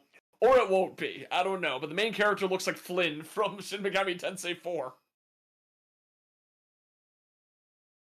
More research Shenmue's on episode 3. Yeah, whatever. If people say it's good, I'll watch it, but I don't care about Shenmue at all. But yeah, no, I am so hyped for Xenoblade 3. There is the funny thing going around where the character designs are way different than 2, because 2 was like aggressively JRPG. And 3 is a lot more tame. Looks more like Xenoblade 1. And everyone's like, man, I'm so happy they fired the character designer, but it's the same character designer. He just toned it down a little bit. Because, man, Rex has a terrible design. Rex is a terrible character. I'm glad he's dead, I assume. I don't think Rex would still be alive in a world where only Nia and Melia seem to have lived. I figure Shulk is probably immortal. I don't know how he works, but him being immortal would also make sense. Nah, Shenmue the anime should have been canceled when Shenmue 3 was the worst thing ever, but... Yeah, it is. Yeah, so one of my favorite images is that one tweet of Ellie from The Last of Us, who's name a character that suffered more than her, and like every post is Melia. Because man, Melia did stuff. Well, then again, there's a lot of characters. There's that one Mr. Blue Sky meme of every character that suffered more than more than Ellie. And I think my favorite one is Nightmare Moon from My Little Pony, because damn, she did suffer more than... Characters in children's shows tend to suffer a lot, and we ignore it. They constantly have fates worse than death. You ever realize that? Like, oh, we gotta defeat the villain, we're a kid's show, we can't kill them, time to seal them away in stone for 1,000,000 years or some shit. Yeah, Kamen Rider Dragonite had a very similar thing. Yeah. Since they don't allow death, what happens to people who are defeated? They get sent into some weird pocket dimension, which is like between life and death. So they're just suffering. That sounds horrible. An abyss for all eternity. Yeah, exactly. Now, granted, I didn't watch the rest of the show, but they're trying to rescue everyone because most of the antagonists are just being.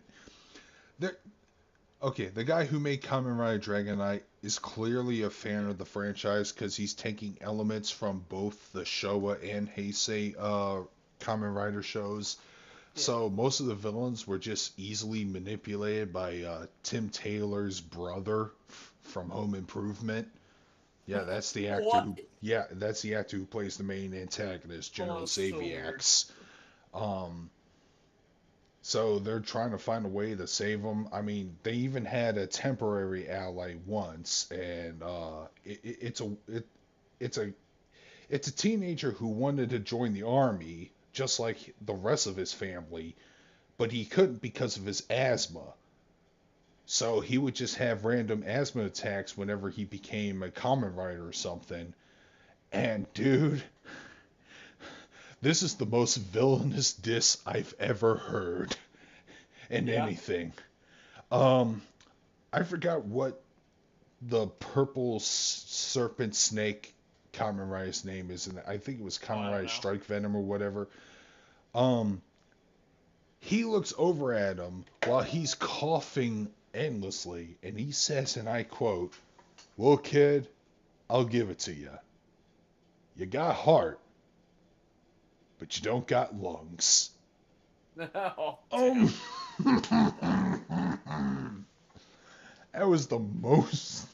that is the most twirly mustache evil thing I ever heard any villain said. Let the villains insult the disabled's weaknesses. Alright, let's see. The Last Friend. That's a funny name for a game. I'm looking at the demos right now on the Switch. Looks like a tower defense game. I would love another Shin Megami Tensei anime. I think Yakuza is already too story-based to really do that. It would just be a straight adaptation. But if you did a Shin Megami Tensei anime, you could just totally make up your own storyline. Just don't base it on a game. I think that's the issue. There's a Shin Megami Tensei OVA that's fucking awesome. Edge of Eternity. Oh, I actually watched the Netflix My Little Pony movie. It's pretty damn fun. Wait, is that the CG movie? Yeah, it's actually really fun because Ken Jeong's character is like this militant Is that the one? He's like a militant racist. He's great. Yeah, I've heard about that movie. I heard a review of it, He's so damn racist. I love it. And I heard the movie's good, but it is good. But my question is this. Yeah. When did the ponies get racist towards each other in the lore? So My Little Pony lore is fucked, and I think in that world, it's supposed to be like centuries after Friendship is Magic. Yeah, It's all modern technology, and nobody knows how to use magic anymore. it's called My Little Pony: A New Generation, and Yeah, it's like at least 10 generations removed. so in those 10 generations time, the fucking ponies and Pegasus and unicorns got racist with one another. I will say that even in Friendship is Magic, there was a little bit of hostility between the races, but it was never a focus. No, they were racist towards a zebra. That much I know. Well, yeah, they were really racist towards that zebra. So it's just a thing where it's like, it was always kind of there, so this isn't even that much of a stretch. I mean, Although it has less murder than My Little Pony Gen 1 did. Applejack has a big body count. all right, well, that's fine. Applejack kills so many people. You know what? Made in Abyss is fucking awesome. You know what? I'll probably watch it because it wasn't a Netflix show. I believe it was. I believe it actually aired in theaters before it got on Netflix or something. What, the Made in Abyss movie or the MLP My Little Pony movie? The My Little Pony movie. I think it was Netflix originally because it was going to be in theaters and then COVID. All right. Well, either way, I might give that movie a shot. It's just have a couple drinks and don't take it seriously. I watched it with a friend and we were laughing our asses off the whole time. It was a good time. Well, none of my friends. Watch it on Discord or something. Yeah, you know what? I should probably just invite. Hop on Discord. I'll watch it again alongside you. It's been a while since I watched it. I was drunk the first time. Yeah, maybe you, me, and Windsor can watch it. I mean, Windsor and I watched the live-action Netflix Death Note, and take a drink every time the ponies are really racist. Oh, that you sounds probably terrible. die. Oh. Why are does have Phil people? Lamar in it. Man, that's fine. Phil Lamar is a great voice actor. Phil Lamar's great. I love him. God damn it! It still blows my mind that there are people defending that fucking live-action Cowboy Bebop Netflix show. Give it a couple years and they'll graduate from the 4th grade. I hope so, because this is just as bad, if not worse, than fucking Dragon Ball Evolution and The Last Airbender by M. Night Shyamalan. M. Night Shyamalan Ding Dong. I think one of my favorite posts I've ever seen was on Moo, 4chan's music board, where it goes, "Hey guys, I just listened to Daft Punk's discography. Where do I go from here?" And it goes like, "Well, since I assume you're in 8th grade, I'm gonna guess lunch period."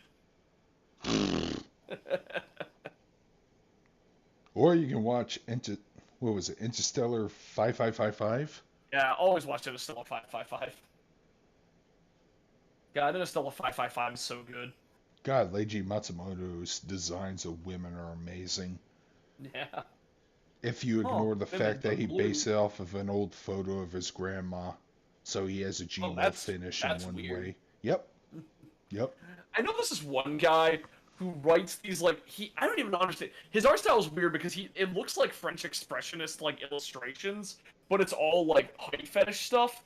But the main girl he draws is when somebody asks, "Hey, what's your inspiration?" I was like, "Oh, I drew a gender bent version of myself." And then it really turned a lot of people off. And I think that was his intention. Nice. What a Chad.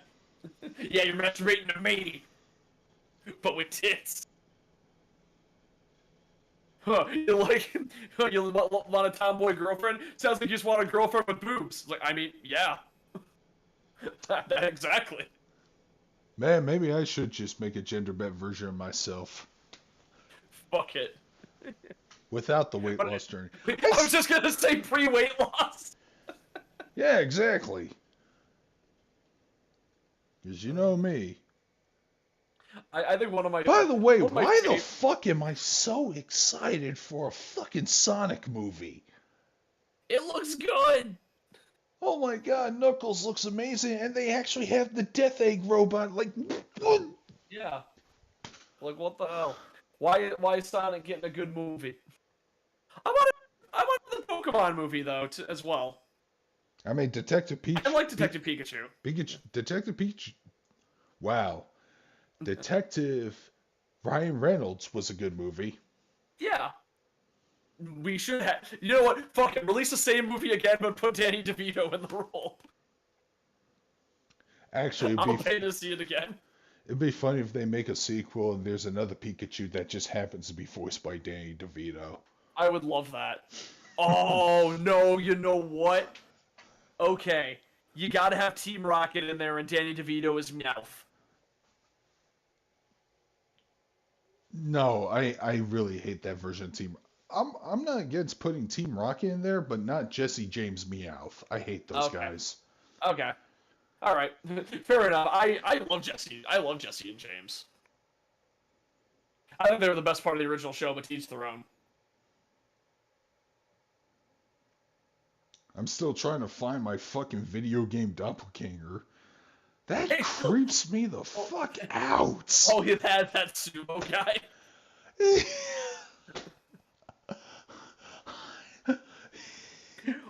No, there's this one scene from the original Pokemon. Not even the original. I think it was from it was from the Ruby and Sapphire anime. But it's this part where they're I guess there's like a Splinter, and then Ash is arguing with like Serena, and then James is on his side arguing with Jesse, and then it's just going it's like we'll teach these incompetent men what's what, and then it's just like, and then Jesse just like James goes off on this thing like let's put these incompetent women in the place where they belong. Unless he's to never be born or something like that. It's like unnecessarily harsh. Like, and every comment is, damn, James is base. I mean, it's one thing if he had a similar shaped face, but he has the same facial hair.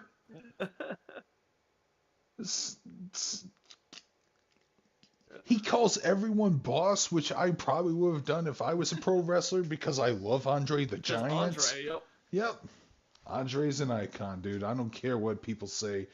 That motherfucker can actually drop kick. Don't believe me? Google Andre the Giant versus Stan Hansen, New Japan Pro Wrestling. That match was amazing. Because that was Andre back when he can actually move. Yeah, it is really cool watching like the big guys back when they can move. Yeah, watching early like Big Show Paul White matches is wild because they kept like booking him to be like a lumbering like powerhouse, but no, he was just a big dude who could move. Yeah, just back in his WCW days when he was the Giant. Yeah.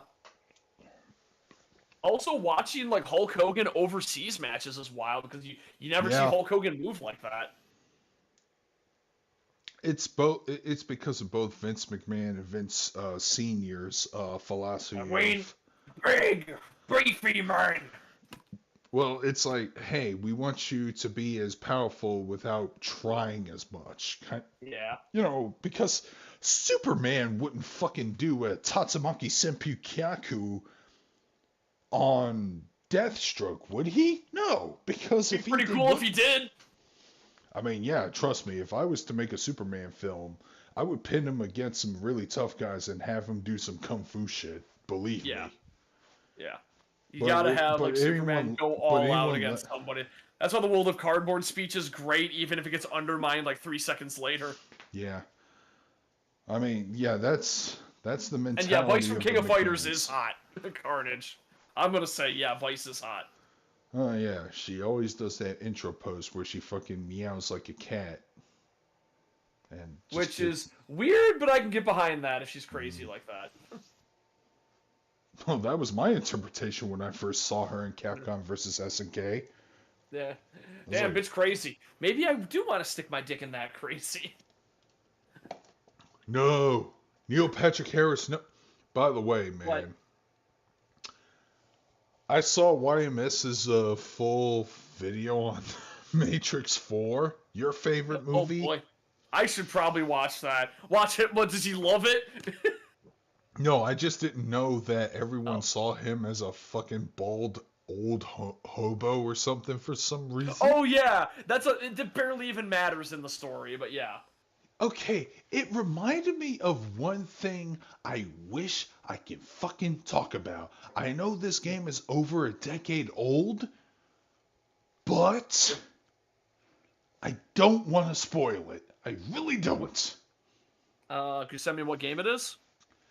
Uh, it's part of the Zero Escape trilogy. Oh, okay, gotcha. Yeah, I But they wouldn't know. I had a haven't played any. very similar twist, but the way they handled it, as weird and lopsided as it is still better than how this fucking Matrix film handled it. So I'm not Man, going to spoil it. Anyone who knows what I'm talking about, please don't say anything in the chat or I will block your ass. Yeah, I said this when I saw The Matrix, which is you can definitely tell who thought the meta plotline was good by how many video games they played. Because yeah, that's old hat in video games. Maybe if you watch nothing but movies, that's a little original. I thought even for movies it was really terrible and tacked on and and badly implemented. But in video games, I can trip over a better meta narrative. But also, the way Neo blocks bullets? The laziest, ugliest is all. All the choreography in the movie's bad. If I had my webcam on, I would show you a physical description, but I'll try to describe it to you as best as possible. See, in the original Matrix trilogy, whenever Neo stops bullets, he stands perfectly straight, holds out just one hand, and just holds it out, while the bullets eventually slow down, come to a complete stop, and then he puts his hand down, and the bullets just drop like pennies. Yes. It makes him look cool, makes him look powerful. Here's how the Matrix Resurrections does. Other than they were trying to make him look powerful in this movie. It looks like he's doing Force Lightning. Yeah, Neo crouches a little and just waves his hands in front of him like a crazy person until the bullets stop. And it's... Yeah. No, he doesn't even wave his hands. It's like he's groping invisible breasts in the air to stop the bullets. Yeah. Also, the last minute twist. Trinity is the one because feminism. Because that's what works. The logic of it kind of makes sense, but it's badly implemented. The reasoning for it is because, we rebuilt them at the same time, so a lot of their programming got crossed. See, I would have been fine if they both flew to the sky. I think that they did kind of show that at the end, but it wasn't clear. I think at the end they both were flying because Neo wasn't. No, she was flying, but she was carrying Neo like a fucking incompetent buffoon. Which he is. He. What? I said he, which he is. Yeah. Okay. This is which he. It sounded like a she. Which he is. Sorry, which he is. My bad. Mumbling. But okay, good. Bring down your main protagonist as a fucking buffoon. God damn. That's the everything reason in that why... movie was incompetent. Please tell me this film was a bomb. It doesn't matter because, like, Lana Wachowski straight up said, yeah, there's no way I'm going to work on another one after this, and I hope this killed the franchise. Oh, if that was her objective, I'm paraphrasing a bit, but if her goal was to kill the franchise, good. Well, she succeeded, and, I'll have respect for her if it was, I made this movie purposely bad so no one could enjoy it. Fuck all of you. You know what? I don't appreciate that, but I think she's just bad at making movies. Well, here's the thing. Remember, they were going to make a Matrix 4 with or without the Wachowskis. Yes. It might have had better choreography. Well, here's the thing. I'm pretty sure Lana did not want to make another Matrix film. Straight up said she didn't.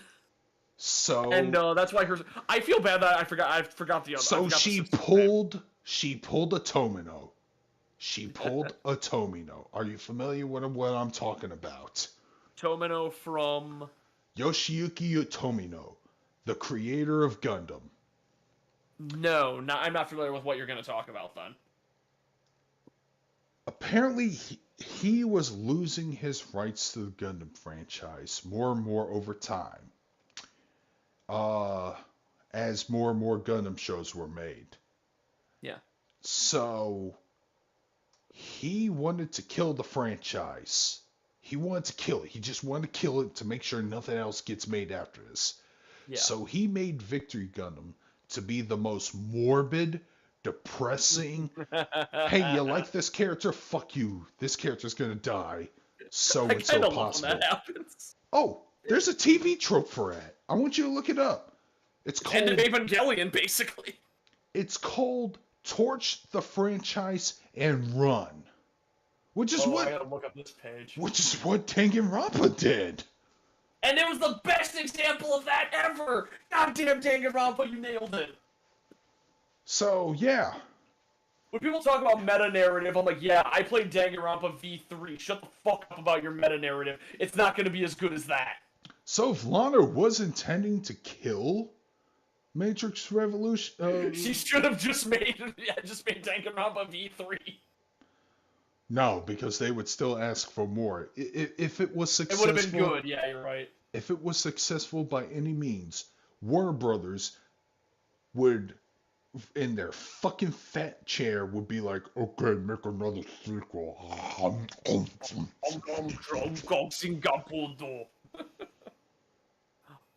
Wow, everything at the top of Towards the Franchise and Run is stuff that you talk about a lot. Negima, yeah, Master of Martial Arts, Gundam. Okay. Negima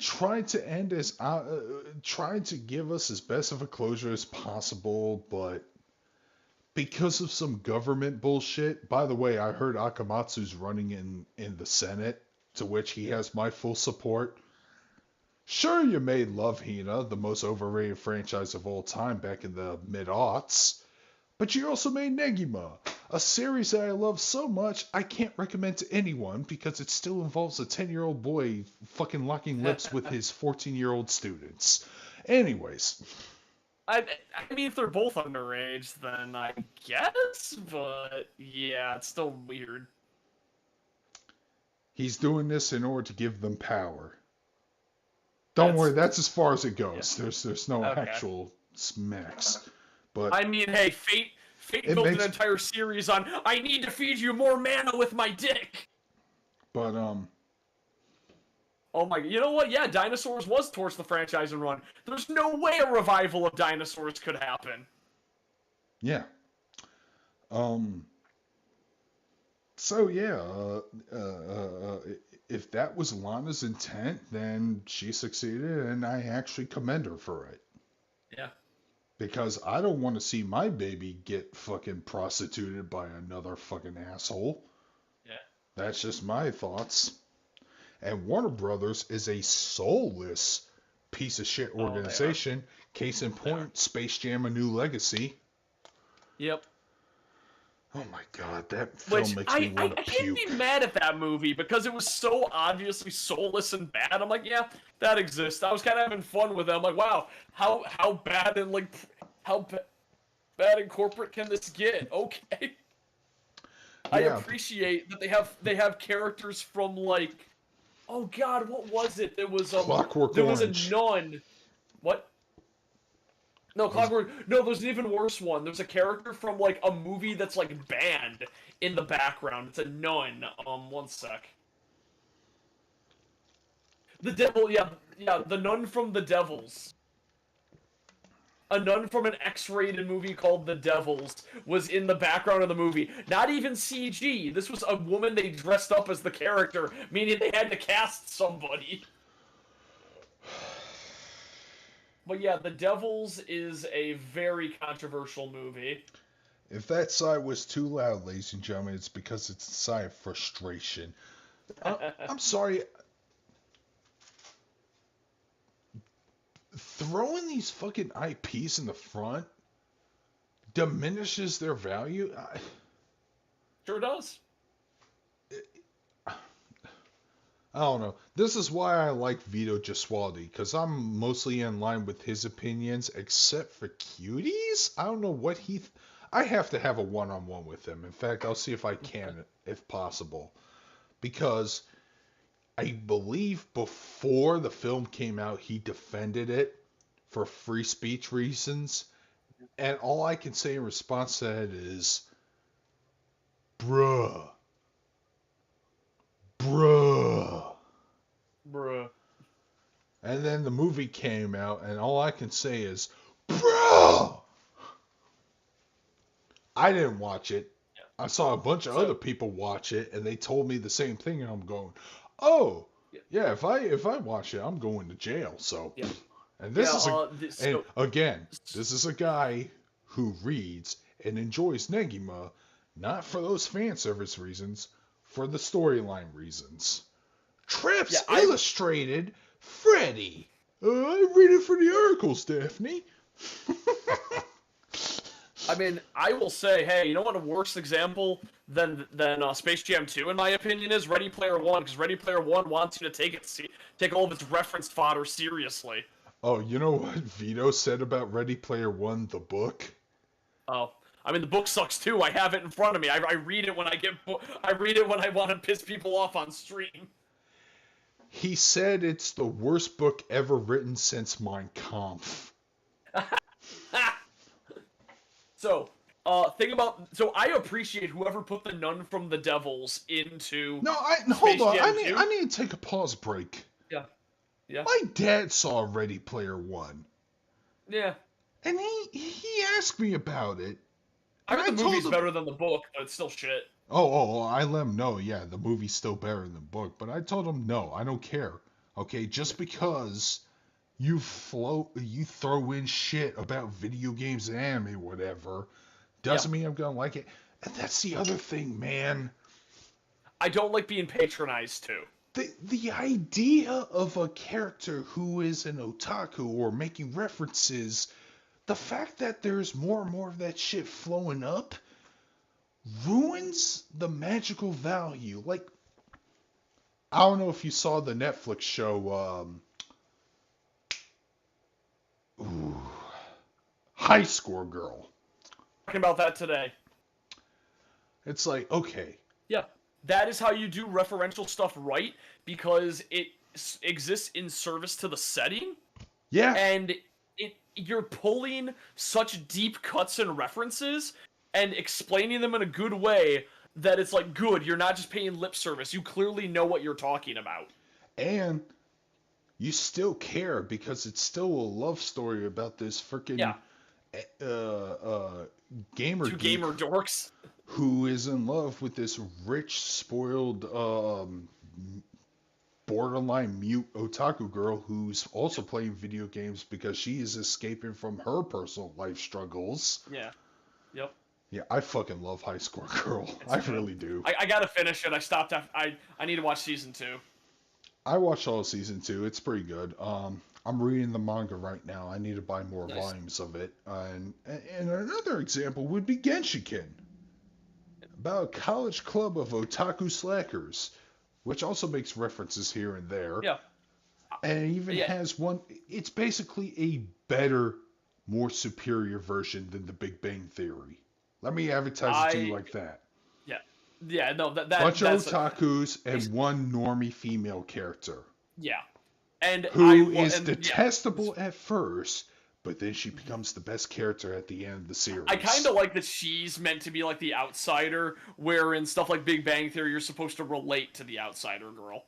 But no, it's just name-dropping stuff, and I think the best way I've seen that style of humor like done, I remember at family gatherings for a long time, like, oh, Jason, you're a nerd, you like that nerdy stuff, don't you like Big Bang Theory? I'm like, no, I hate that stuff, because it's patronizing and annoying, and every time they name something, it's just, hey, want to play the N64? Laugh track. It came out in 1996. Laugh track. There's not a joke here, just naming facts. Yeah, it's not like this fucking interesting scene where the normie girl talks to the rest of the club because her boyfriend's like, because she said, I found my boyfriend's secret stash and it's all porn, but it's drawn hentai manga porn. And everyone's like, And everyone's like, what? Isn't that weird to you guys? And they're like, no, it's actually pretty normal. And they actually have an deep, intense discussion about And that how, makes it even funnier. yeah.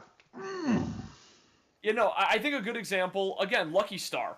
The joke Mm-hmm. there, they're all kind of dorks. Konata's the alpha dork who will reference something, and the joke is, it goes like, no, come to think of it, yeah, fuck, Danganronpa 2 did this as well.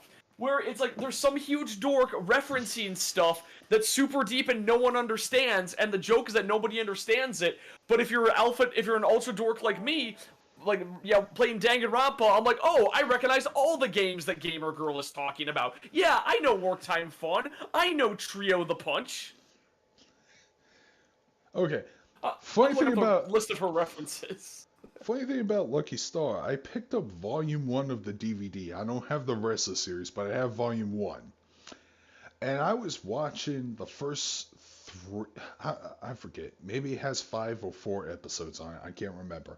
But I watched the first several episodes with a friend of mine, and we kind of enjoyed it. Now, there is a funny line from Akira Kogami, if you remember that character from the Lucky Channel Post show with Yeah, Minoru Shiraishi. Akira's the best, yeah. They actually kept this line in the English dub, referring to Miyuki. Yeah, she may have her maniacs, but at least I have my pedophiles. Yep, I love that line. And Oh, yes, yeah, they actually said that in the English dub, uncut, no fucks given. It's great. It's great. Well, Man, anyways, 90s, early 2000s dubs ruled. anyways, when we watched the final episode on the DVD together, my friend's little sister came in to watch it, and then we all watched the episode. My friend's little sister looks at me and goes,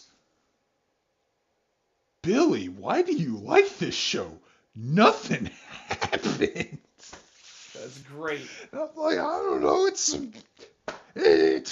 pulling me in for some reason.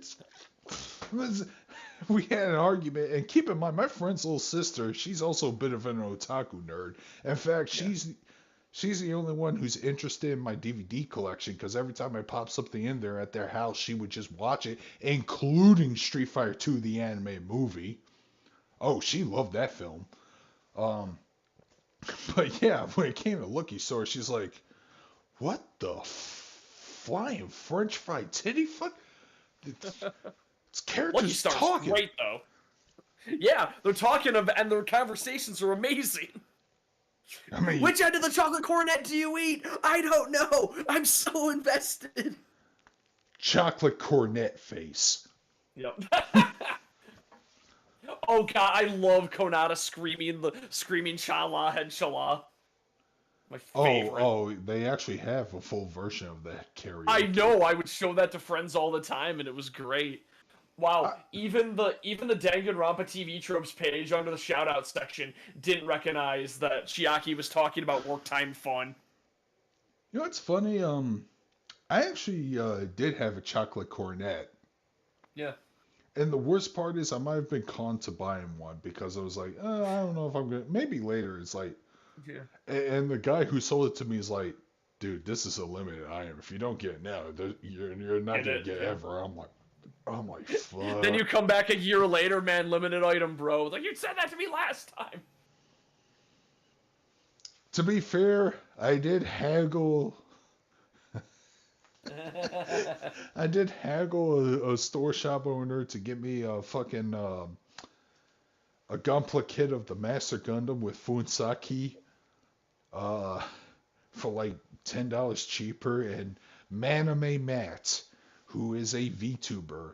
I don't know how big of a name he is, but okay, regardless of his opinions, and he has some stinky takes on manga, I met the guy personally. In fact, I have photos with him and me together. I can tell you he's a pretty cool dude. From my perspective. Unless he did something creepy or criminal, then I guess I'll have to fucking redact that shit. Yeah. But, I know the latest video he posted on his channel is Eren Yeager needs to die, but then again, I don't watch Attack on Titan, so I guess I was spoiled on the ending, and I'm like, I am loving the memes because I'm so happy that I stopped giving a shit about Attack on Titan because it hold on. sounds bad. Okay, I heard Pat was pissed off at the ending. Oh, that sounds fun. Uh, I was I hoping. thought what was in the basement that when I learned what was in the basement, that's the stupidest fucking thing I've ever heard. Why do people think this is good? I don't know. Because it was originally supposed to be something different, but then some fucking kid spoiled everything and he had to change something. I Oh, need a new okay, so chair. it's what happened with Mass Effect 3. Well, whatever. I don't care about Attack on Titan. I'm going to keep watching Galactic Heroes until that shit's finished. And by the way, that's a 110 episode series. Yeah. Plus there's 3 movies. Plus Oh my there's god. plus there's Galactic Heroes Gaiden. So I don't know if I'm actually going to be really, really done. So, but hey, you want to tell good war stories? Maybe you should watch that as a format. Yeah. Anyways, let's see if that Triangle Strategy demo got fully downloaded. Oh, yeah. Yeah, because Yes, I it remember did. when I played the first demo, I was not feeling it at all. I couldn't even get to the battle system. I was already. I was like, God, I don't care about the Salt Iron War. Alright, let's see. Maybe I'll turn on the stream for you on Discord, Yeah. although it might Yeah. kill. Kill the mainstream. As it does. No, it might kill the Discord. Oh, damn, that's kind of wild. I didn't realize that Eminem was the halftime show, and Matthew Stafford used to be on the Lions, and he was traded to he was traded to LA. I Alright, think. here's And so it's like, wow, hey, Detroit finally went to the Super Bowl. alright. Here's the thing. I'm not a big sports ball fan. We already I know established nothing that. about football. I just know this. People used to tell me I look like Matthew Stafford until I grew my hair out.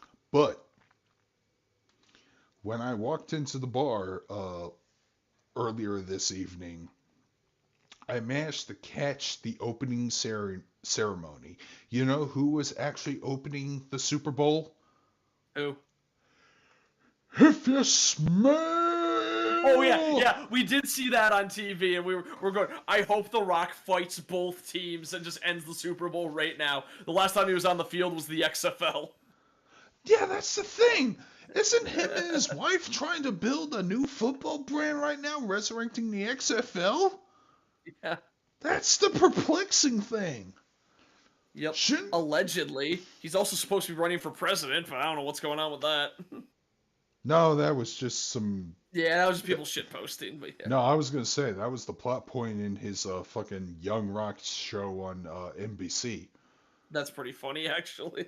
Well, that being said, at this point, I don't give a fuck. Yeah, I'll vote for Dwayne Johnson.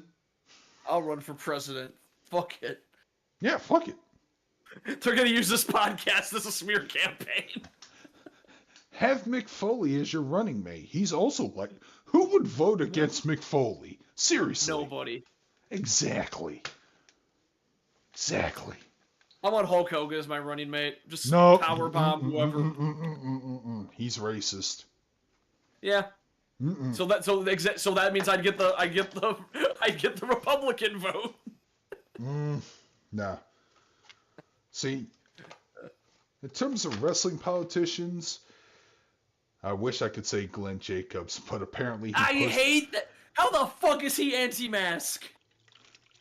That pisses me off. Like, dude, you wore a mask for 20 years.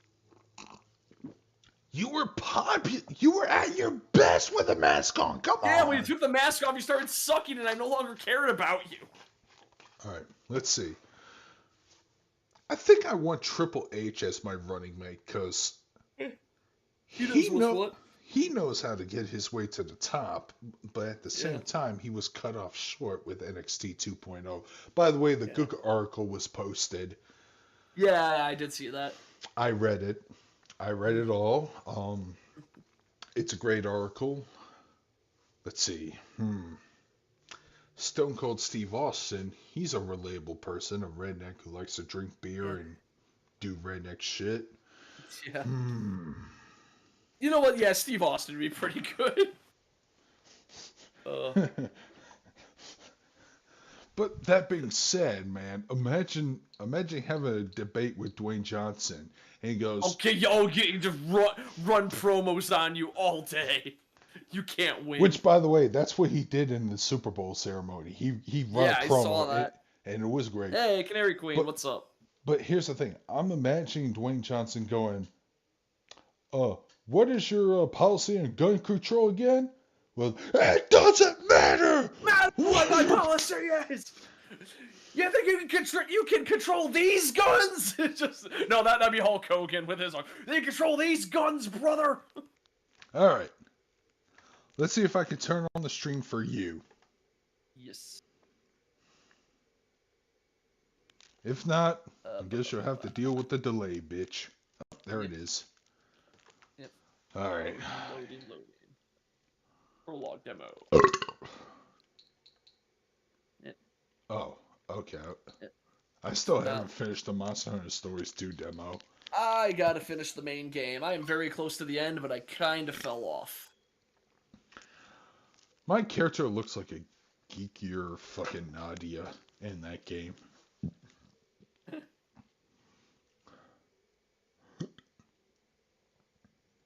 It's fine. Alright, Squeenix. Art Dink.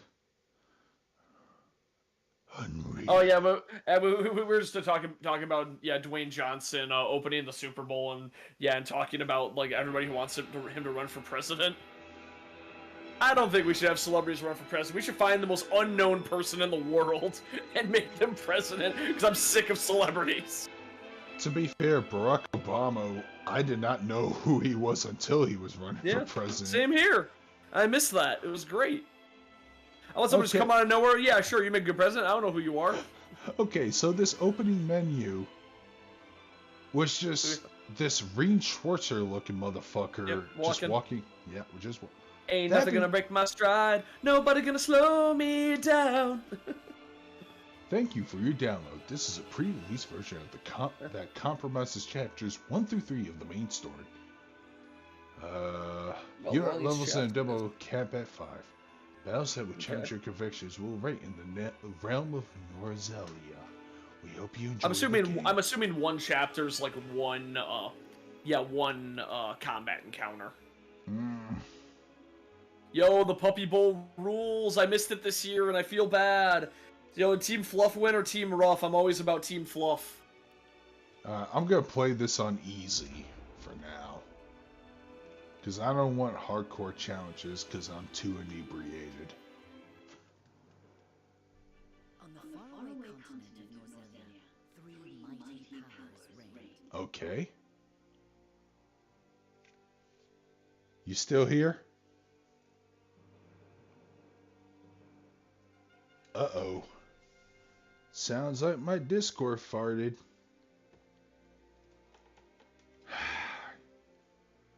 Yeah, apparently my OBS hates my Discord. It really does. So, hang on. We'll reconnect really soon, and Jason will be back. Hello? Hey, there. I can hear you now. Yeah, it disconnected for a bit, and I told my chat the same thing. So, anyways. Yep. Faraway continent Norzelia, 3 mighty powers reigned. Yeah. Kingdom of Gundam, through which runs the mighty Norzelia River, bringing flourishing trade.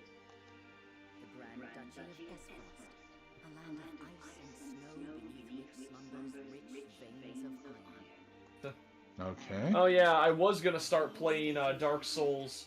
I was gonna do a co-op campaign of Dark Souls 2 with a buddy, and then we had to postpone that because all of the Dark Souls servers are down. Because that one, Well, yeah, exploit that lets people remote into your PC. let's see. I'm definitely gonna rule out the sand continent because I hate sand. It's coarse and rough and contributes to bad dialogue. I'm all about that iron place in the middle with the big like lion head. Well, I also hate snow, but at the same time, It's cold, it's rough, and it gets everywhere. Minor disputes and skirmishes gave rise to fierce battles, and before long, the realm was engulfed in a bloody conflict that would rage on for years. Many died in what came to be known as the Salt Iron War. salt. Salt Iron War. That's a good name. Like, yeah, that's just salt. Oh god, we went on. I mean, the topic for the most part, Kimmy, was us going on about the Nintendo Direct, and there's an extension to that because it's one of the game demos they had for the Nintendo Direct. And hell, I'll download this as well as that that like Japanese like woodcut game. 30 years pass. Now, a new bond is set to be formed between the Grand Duchy of Esfrost and House Wolfort of Glenbrook, whose power in the kingdom is second only to that of the royal family itself. Chapter 1. A Young Hawk Soars.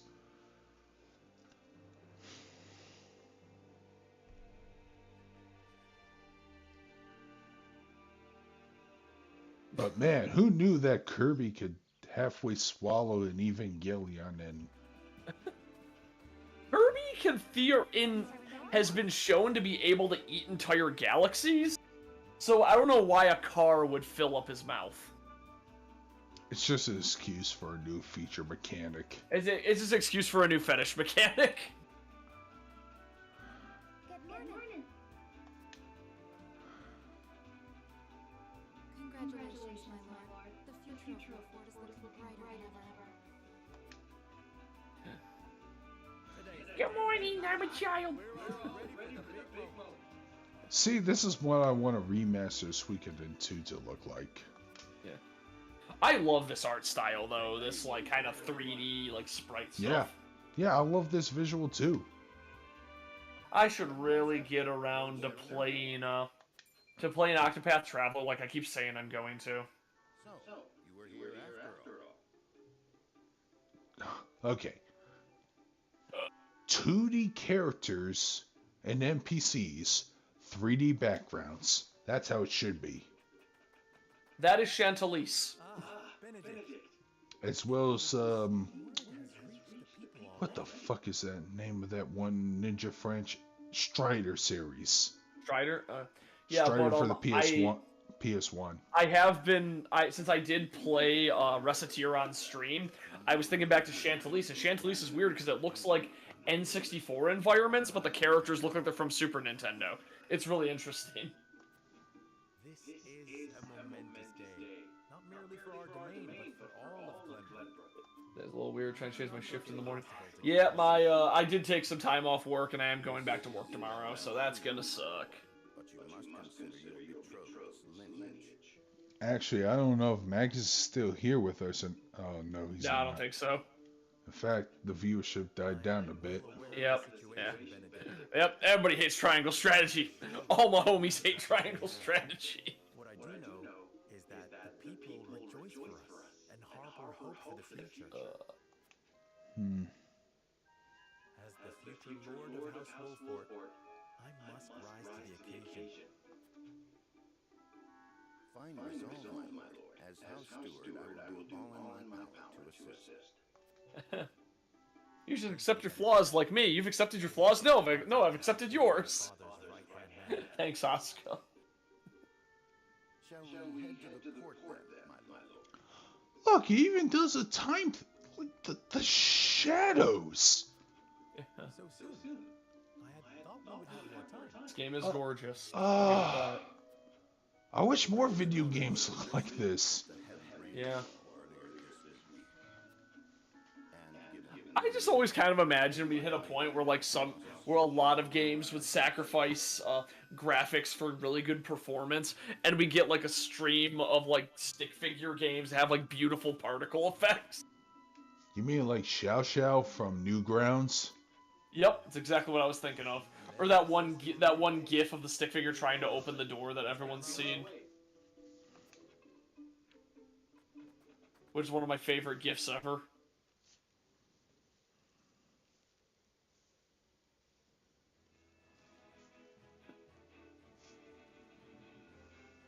I mean, fuck realism. Yeah, realism's stupid. I want everything to be stylized. Yeah, that's why I like Nihon Falcom's games so much. Yeah, they're cheap as hell and they look Yeah. cheap, but their visuals are still pretty astounding, which is why I hate it whenever I play Legend Heroes Trails of Cold Steel and somebody's like, oh, these graphics look like shit. I'm You like, look like shit!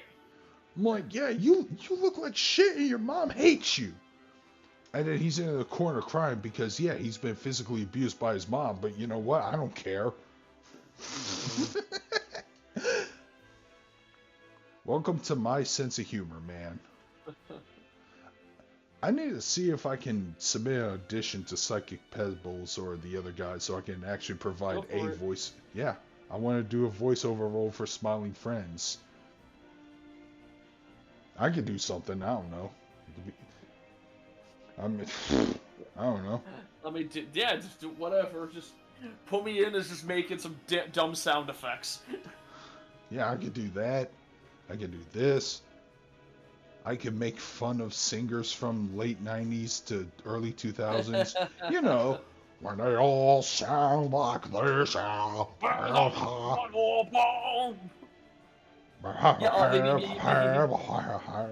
Yep, dick poems.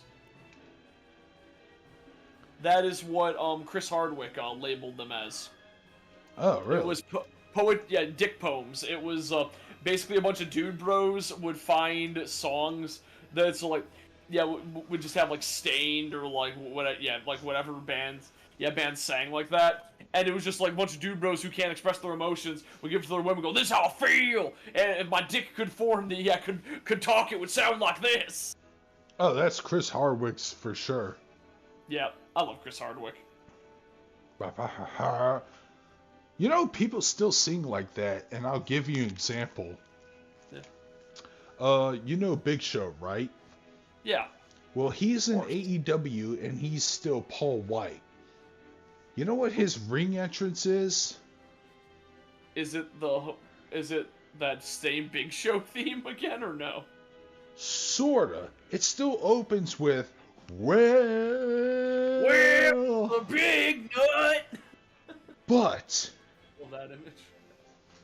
unlike what Brian Last tries to tell you, it's not a knockoff of any of his earlier themes. It's actually much worse than that. It's still, well, and then for some reason the vocalist still sings like this. I'm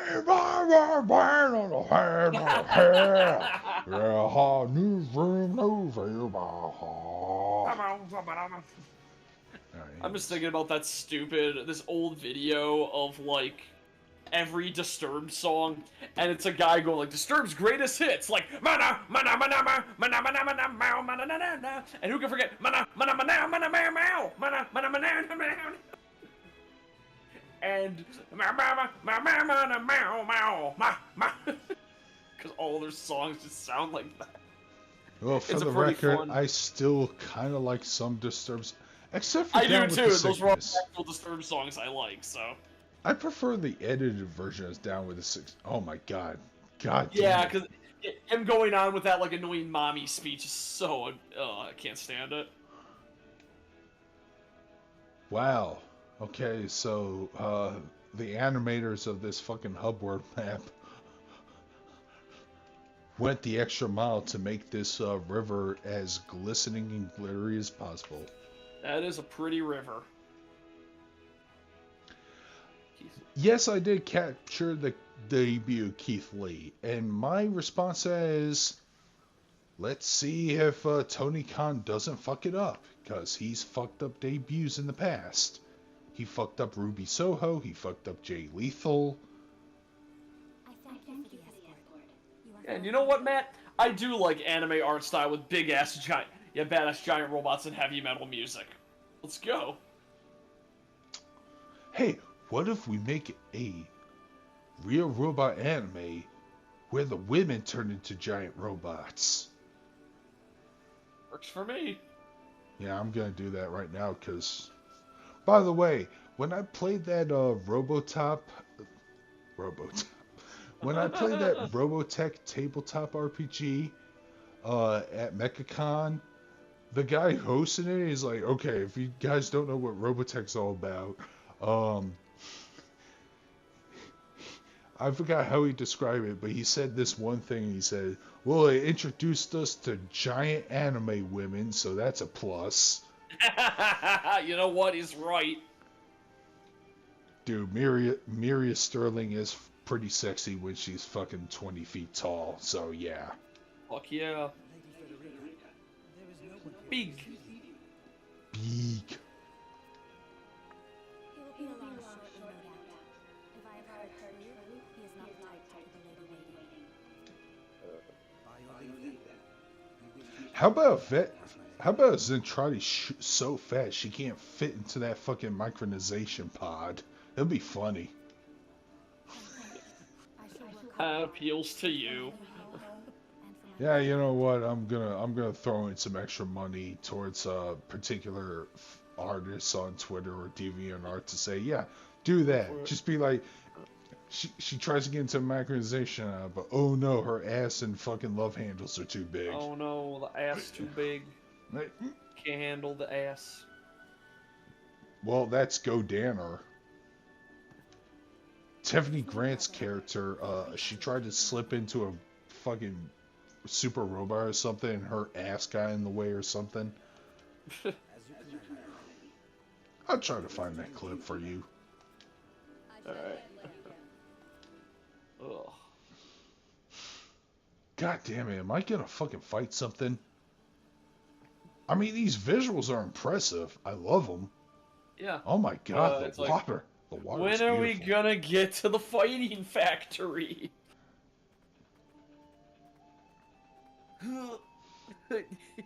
Yeah, Matt, I kind of feel the same way. I'm like, not a fan, but hey, I'm happy. I'm happy that you get that, and I hope you get more in the future. I wish you plenty of waifus that cater to your taste. That's how it should be. We need more waifus for more taste. Hey, I'm not a fan of the fucking blueberry thing from Willy Wonka, but Yeah, that's apparently too much. there's a whole fucking community center around that. They're always shitting up the D board on 4chan. I much prefer it to being beat. This is a momentous day for Esfrost. And Give me an anime with an 8-foot-tall muscular Gyaru girl, and I'm happy. Oh, you mean Tio from Monster Musume? Hell yeah! Yeah, I'm fine with that. By the way, speaking of muscular girls, you know why I And like she's more Lolita than Gyaru, but I take it. She's Tio? less. That fucking giant bitch. Yeah, Lolita fashion more than Gyaru. I don't remember her dressing in Lolita fashion. All of her fashion was really frilly. Like every time she made her own dresses. Nah, I just remember her in the business suits and the task force Yeah. outfits. No. Like if you look at her date outfits, like they're big. They're like they have like a ton of frills and lace. All right, well, I don't associate that with Lolitas exclusively. Yeah.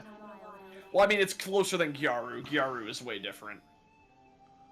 I mean, Pappy's mom is a Gyaru, which is great. Oh yeah, I read that chapter. That chapter's awesome. It's pretty funny actually. Yeah. I need to catch up on. I remember exactly where I stopped. So.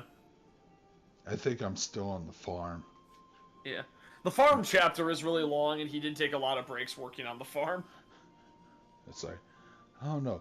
I have a bad feeling about this. Yes, that's what the localization team did. Oh my god.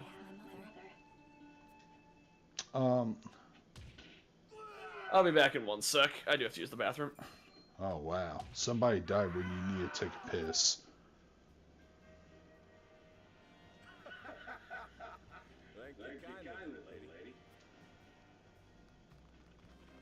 Wow, these people just showed up out of thin air. the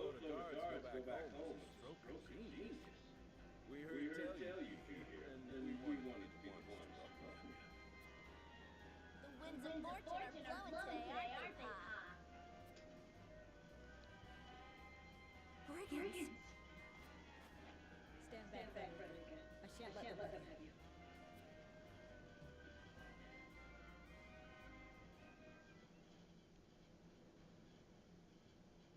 Man, imagine if a Xenogears remaster looked like this. I would come all the time.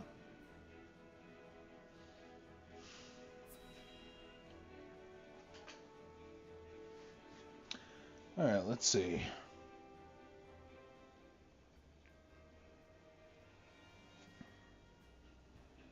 What do you intend to do with us? Make their little hostages all. And ring every last coin out of the Duchy and House Wolfwood. What's with that funky hair, though? Yeah, Rosellen? And that lady looks like she's from Hyzan. Did we go after the wrong boat? Impossible! Ship is full of trusty soldiers. I'm sorry, I'm distracted by the water. It's so modern compared to the rest of the sprite and 3D artwork. Enough. Not that I'm against it, but god damn. Oh,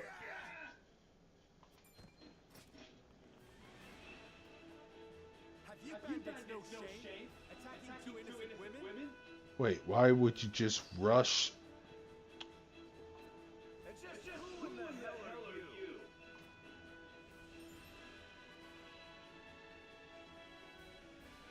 Utility, morality, and liberty. Huh. Your decision will shape Sereno's conviction as well as influence which companions join his cause.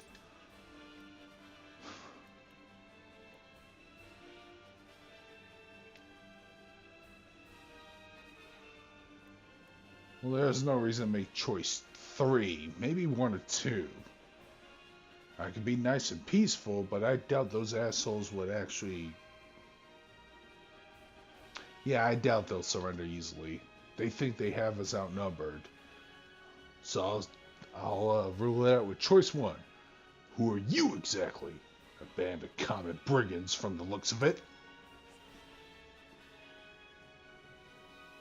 Who are you exactly? Band of common brigands from the looks of it. That's what I just said. Got you curious, huh? You can call me Trap. Leader, the fiercest band of brigands this realm's ever seen. And I'm his daughter, Trish. We've 100 men at our beck and call. You'd be wise to surrender while you have the chance. Of love, sure. I doubt the man would lead his own daughter into battle while truly commanding such an army. That's a good point. Most distinctly, this is doubtless the extent of their mighty band. Enough of your whispering. Tell us who you are, you coward. Only a fool would reveal such precious knowledge to his foe. Hey, who you calling a fool? Enough of this. You'll regret ruining our plan.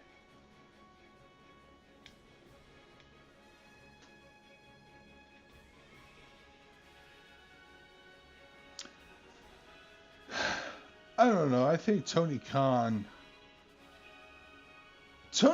not good Booker, and it's being shown. I mean, look how he handled Jay Lethal, which is why I'm cautious about Keith Lee.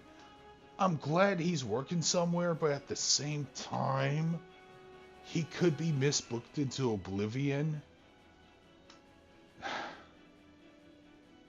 Jason's taking a long piss break. Yeah, no. I'm right here. Sorry, okay. Al just messaged me. I guess Ivan Reitman just died.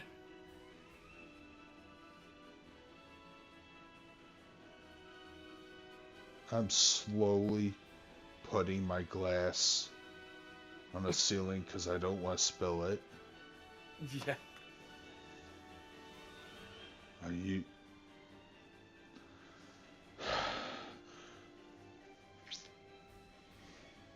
I'm gonna Google it just to make sure. Yeah, that's why I'm doing the same thing.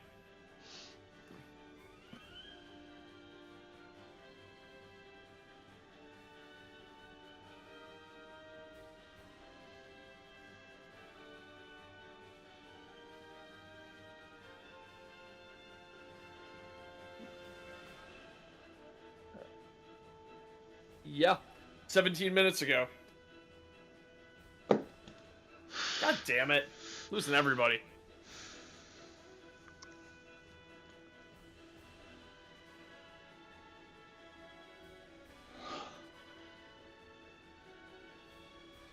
Yeah, knowing Animal House was a, yeah, it was a really important movie to me when I was growing up. Oh, I love that fucking movie. love Animal House. It's one Animal of House is the, that's the fantastic. best college foot.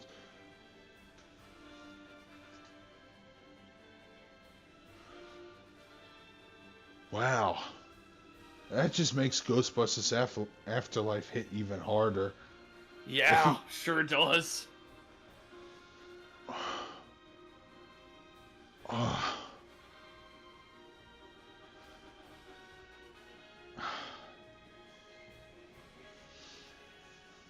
I wonder if Val's gonna be inspired to do a live stream or something. He probably would. Yeah, he's probably gonna do a video on it. I kind of want to tag along because, you know, I grew up with the real Ghostbusters cartoon, the movie, Definitely. and then after watching Ghostbusters Afterlife and then looking up the trivia facts on why the film was made the way it was, because Jason Reitman was he had some separation issues with his father. Yep. Yeah. So yeah, it fits pretty well.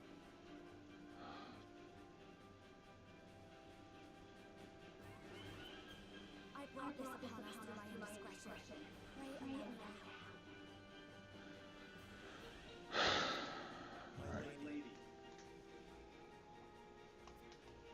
If I don't get this done within 20 minutes, I'm just going to end the stream anyways. Yeah. Has there even been combat yet? Not yet, but it looks like we're going to. I don't know if the original demo... The original demo like did go right into combat, but I was not really a fan of the combat. But yeah, well, I'll see if maybe I think they did fix a lot, judging by the because they did get feedback on the demo when they released it, and they said, hey, we changed all this, we made this faster, and we made this more manageable and all that. Because I do remember it was really slow. Where it's weird because like usually like I play stuff like Fire Emblem, which isn't fast, but it feels like really good.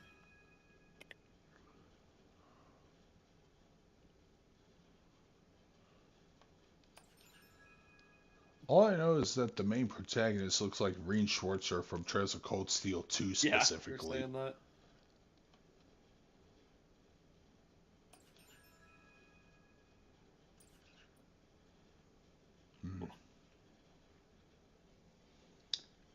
Oh, man. I really wish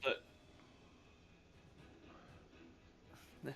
I really wish that in football, the team names weren't so meaningless, and whatever you named your team after, you had to dress as. Fuck it, every LA Rams getting goat. Yeah, wear your goat costumes. I mean, I don't see the flaw of putting fucking ram horns on the side of your helmets. That'd be pretty rad. Yo, Vikings, get at it. Here's your fake beards. And you get axes on the field. Patriots, put on your blue coats and here's your muskets. I'm just imagining a Viking player taking his axe and throwing it at the opposing quarterback. Yeah. Like, At the Broncos, you gotta dress as horses. Oh my god, I want to make a football game based off of that shit. Real life team names, but okay, I don't know how that would work copyright wise. Actually, my favorite football thing ever was there was an E3 game. I don't remember what game it was, but it was a weird offshoot, like not Madden game. And a big gimmick in it was that, oh, we have a huge roster of a bunch of like older players, and you can design your own teams and mascots. And they made a team called the LA Assassins, and their quarterback was O.J. Simpson.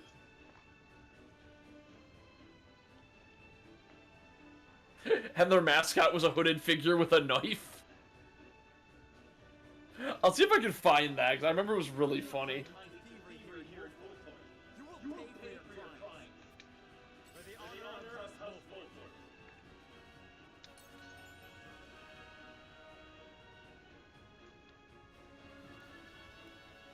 Yeah, All Pro Football 2K8.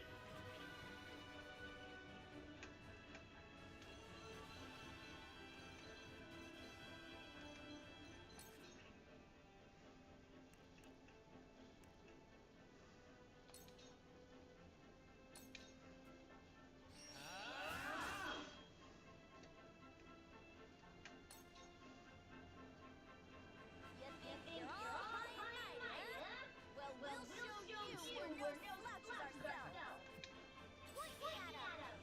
We're just trying to make a living here. Yeah. Uh-oh. Oof. What would you do? Just his daughter. Yeah. Oh my god.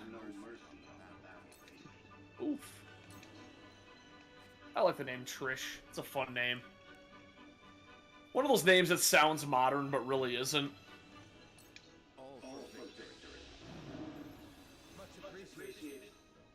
Ah, tactician.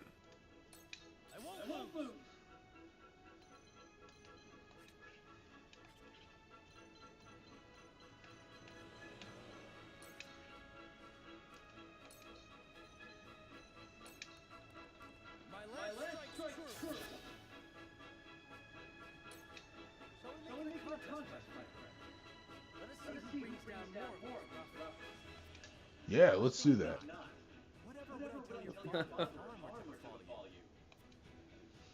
Wait, I don't even know who you're playing as anymore.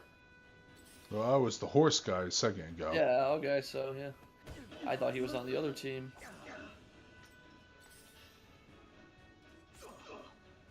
These are no ordinary men.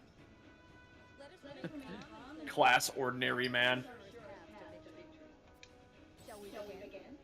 We don't talk about Bruno. We don't talk about Dave Meltzer. No, I was mentioning the podcast and how Vic is a banned subject for drama, and I was just thinking like Vic Mignogna living inside the walls while everyone sings "We Don't Talk About Vic." Well, we'll see. Yeah, I like I said, I don't like the only time I'm gonna bring it up is to not talk about it, and just come up with some dumb meme version of instead of talking about it.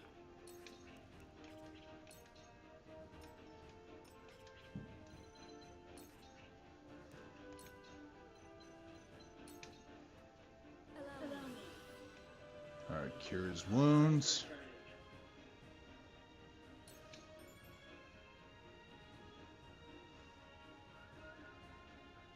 Huh. Okay, that's good mechanic.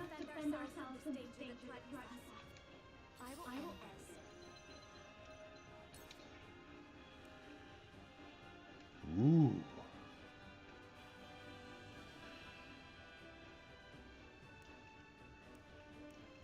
Did you actually watch Encanto? No, but I want to. It's good. I liked it a lot. I do love that most of the people who like it are like, finally, the curse of Frozen has been lifted, and I don't have to think about the songs from that movie anymore. Now I have to think about We Don't Talk About Bruno over and over again. I heard like 10 seconds of that song, so.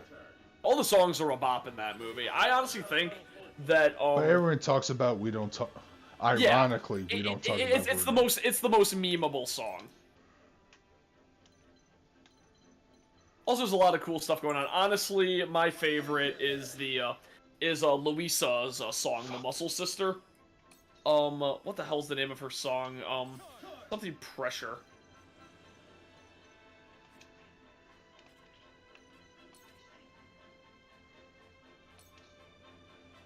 Yes, Surface Pressure is the name of the song. And that's my favorite song in the movie.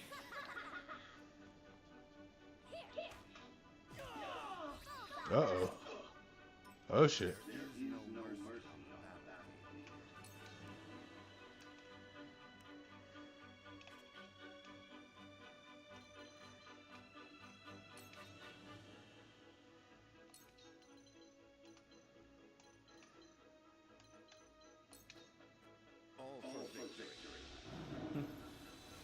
Alright, let's see what this does. I don't know, I played more tactical RPGs than turn-based. As a tactical RPG, this is moderately paced. Yeah. It's definitely better paced than it was when during the first demo. Also, the setup of that battle was awful. It was like everybody was on one side, you had to make it across a bridge. It was like really slow, and all my slow units got stuck in the back.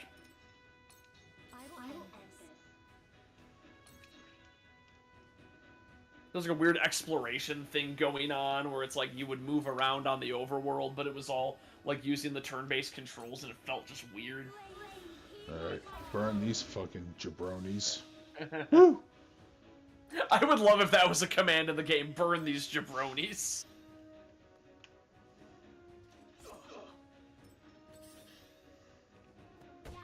I would like a enemy class called jabronis.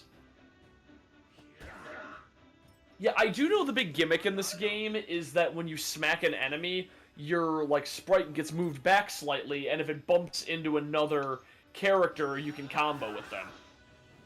So like if you do a if you do like a physical attack to that bandit behind you, it'll knock him into the sorcerer for a follow-up attack.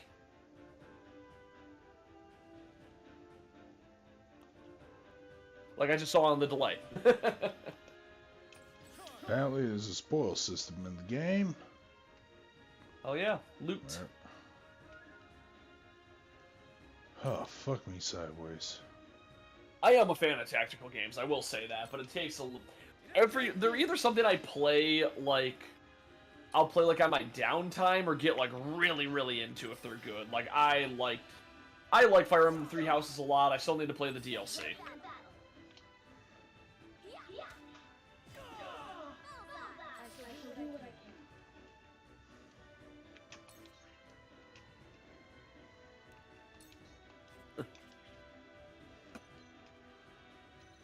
Oh, no, I'm getting critted.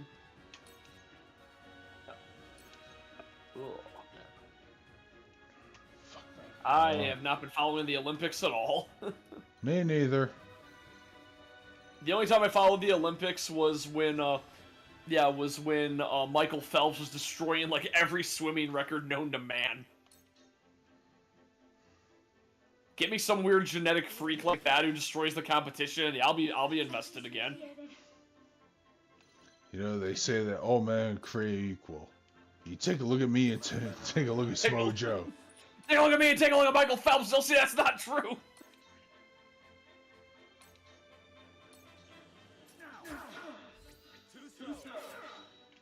I did show my friend who knows nothing about wrestling that clip, and she lost her shit. Because she's a math teacher? No, she just... I was making a bunch of jokes about, like... I just kept saying, fat asses! It's like, why are you saying it like that? I'm like, oh yeah, there's this crazy wrestler named Scott Steiner, and then I showed her the Scott Steiner math, and I showed her this fat asses thing, and it's like, oh, I love Scott Steiner so much. That's sacrifice!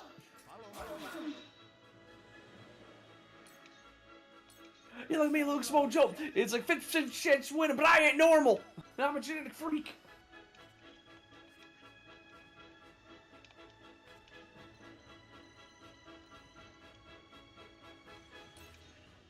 Man, I did get... Oh, what was I watching? I went back to like an old clip of... No, I was watching Super Best Friends play Revengeance, because I just streamed it, and I kind of fucked up at the end of the game. I was seeing how they handled it. I was going, okay, I did okay then. And I was just going like, man, it felt weird hearing Matt and Pat on camera again.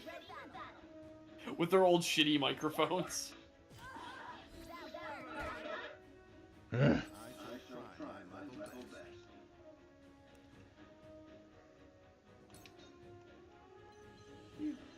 shall try my level best.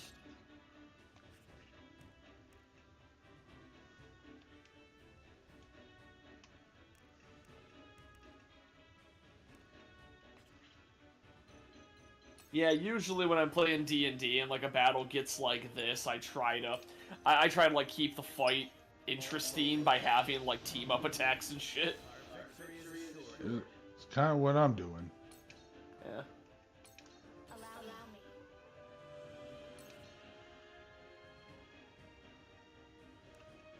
Or situations like, hey, you're gonna win anyway, like, let's have just a nice finish.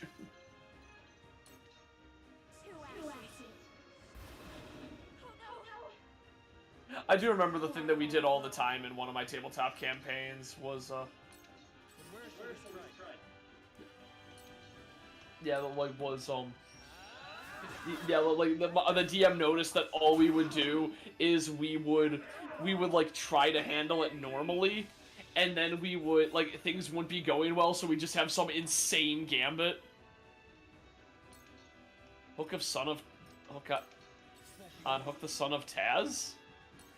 Like Taz the wrestler? Or Like, it's Taz the Taz! Tasmanian Devil. I have no opinions on the son of Taz the Tasmanian Devil. Oh, you mean Hook? Look, I don't know what? Yeah, Taz's son is a wrestler in AEW. And... Okay, I wonder if we were talking about the wrestler. Okay, yeah, I have no idea. I've never seen him wrestle, and I've barely seen Taz wrestle. I mostly know him for commentary and Botchamania.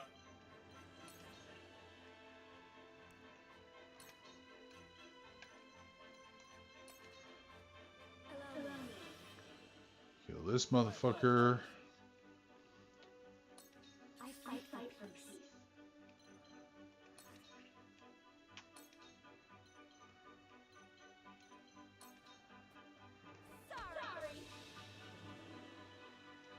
Awesome.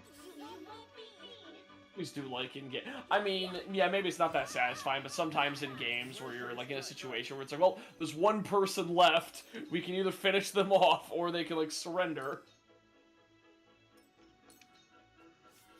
I won't lose.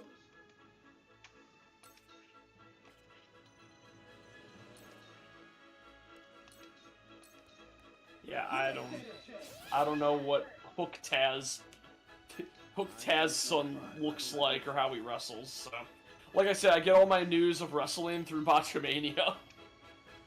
I personally didn't see Hook, but I heard the reception has been mostly positive, even from Corny. Well, So, damn. All right, good yeah. for him. I know Taz was never all that great, but I still like him. yeah, oh no, he's very charismatic, but yeah.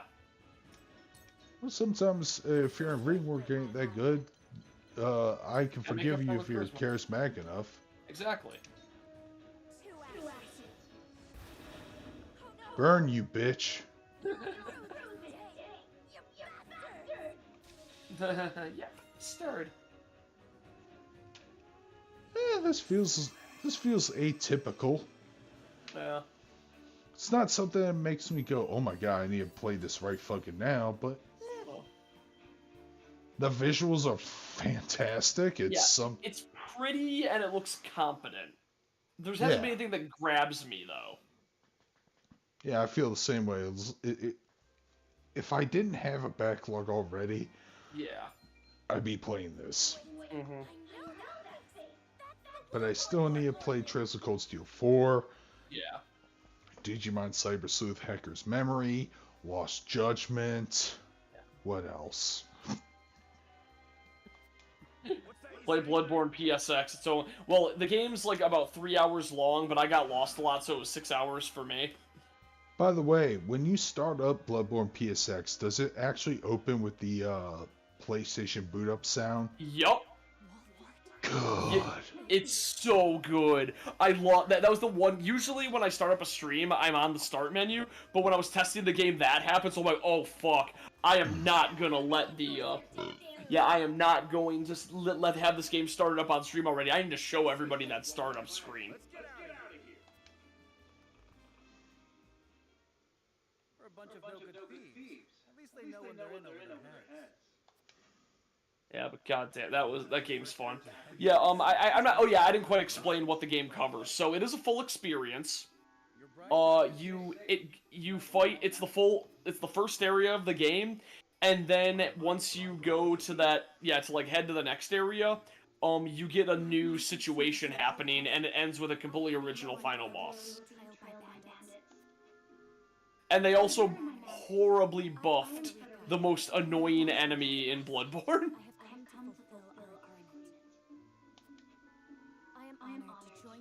There's a particular enemy that like they reutilized to be like straight up a yeah, like in like a force of nature Pray forgive me for not introducing myself sooner. rather than something you can fight. You can fight them, but it's fucked up. To think you fight at each other's side in battle before exchanging that. They have 100,000 health. People found out. They are you can kill this enemy, but it has 100,000 health. Your Highness. Huh.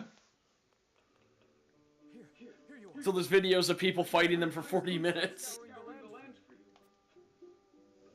Did you sneak out of the castle again, Roland? When I heard my best friend's betrothed was arriving in Glenbrook, Well, Carnage, New Jack says everyone ain't shit. Yeah, but I don't want to be harsh on him because A, he died, and B, he's actually one of Yeah. my favorite wrestlers Yeah. despite his shitty. Despite all that shit. Because he was great. Yeah. Yeah, Jojo Man, this is triangle strategy. It's the demo. It's a demo, so if you have a Switch, you can download it Yeah, and if you have a play Switch, it it's yourself. free. Download it, see what you think. though I suspect Huette will think otherwise. I suppose I best be on my way back. Personally, I'm not finding anything in the story to engage me, but the visuals Yeah, and gameplay, yeah, the storyline seems very dry. Rest easy, my fairly. man, I can't wait for Trails of Zero to come out. I don't know if that's a good starting point for you to get into the Trails franchise, but you should probably check it out. And if it comes out, I'll give it a shot. It is gonna come out. They confirmed it. When it comes out, I'll give it a shot. To describe the Trails franchise, it's like, hey, what if in a fantasy setting we accelerated the evolution and technology of modern day in 50 years time? Yep, that was the setting of my D&D campaign. Oh, well then you might actually really like But this I love that. franchise. No, my favorite setting to like brainstorm is either like, hey, hit modern technology in fantasy settings, or take a fantasy setting, add 1,000 years. What do you get? Like, I like hitting sci-fi in a world that has magic. I think it's really cool to think about that premise. Same. I did have a design for like a cyber cleric, where they would have a system of satellites surrounding them with drones to amplify their prayers to their god, and then amplify their powers back down. See, I was thinking of a sci-fi setting with fantasy elements where there's gonna be dragons flying in space and shit. Yeah. And I was thinking, hey, what if dwarves are like the best people to build giant robots for? Oh yeah, they'd like- probably be amazing at that. Yeah, I was thinking shit like that. You know, mix the two. Yeah. I don't know. It's an idea I got from watching all these fucking video essays of High Guardian bullshit. Because people are like, can it be fixed? And I'm like, no. Everything can be fixed. No, not this show. Everything can be fixed if you destroy everything about it and make a different series with characters that have the same name or maybe the same setting. But Repairman, man. Oh, by the way, that's... What? Oh, you don't remember Repairman from all that? Oh, okay, now I remember Repairman, man. Sorry, you said that, I was so confused. Yeah, I remember him. Man, all that was a trip. Good times. Dude, Repairman should be a character in Nick All-Stars Brawl. That would be amazing! You know what? Know who would actually be in there? The guy from Good Burger.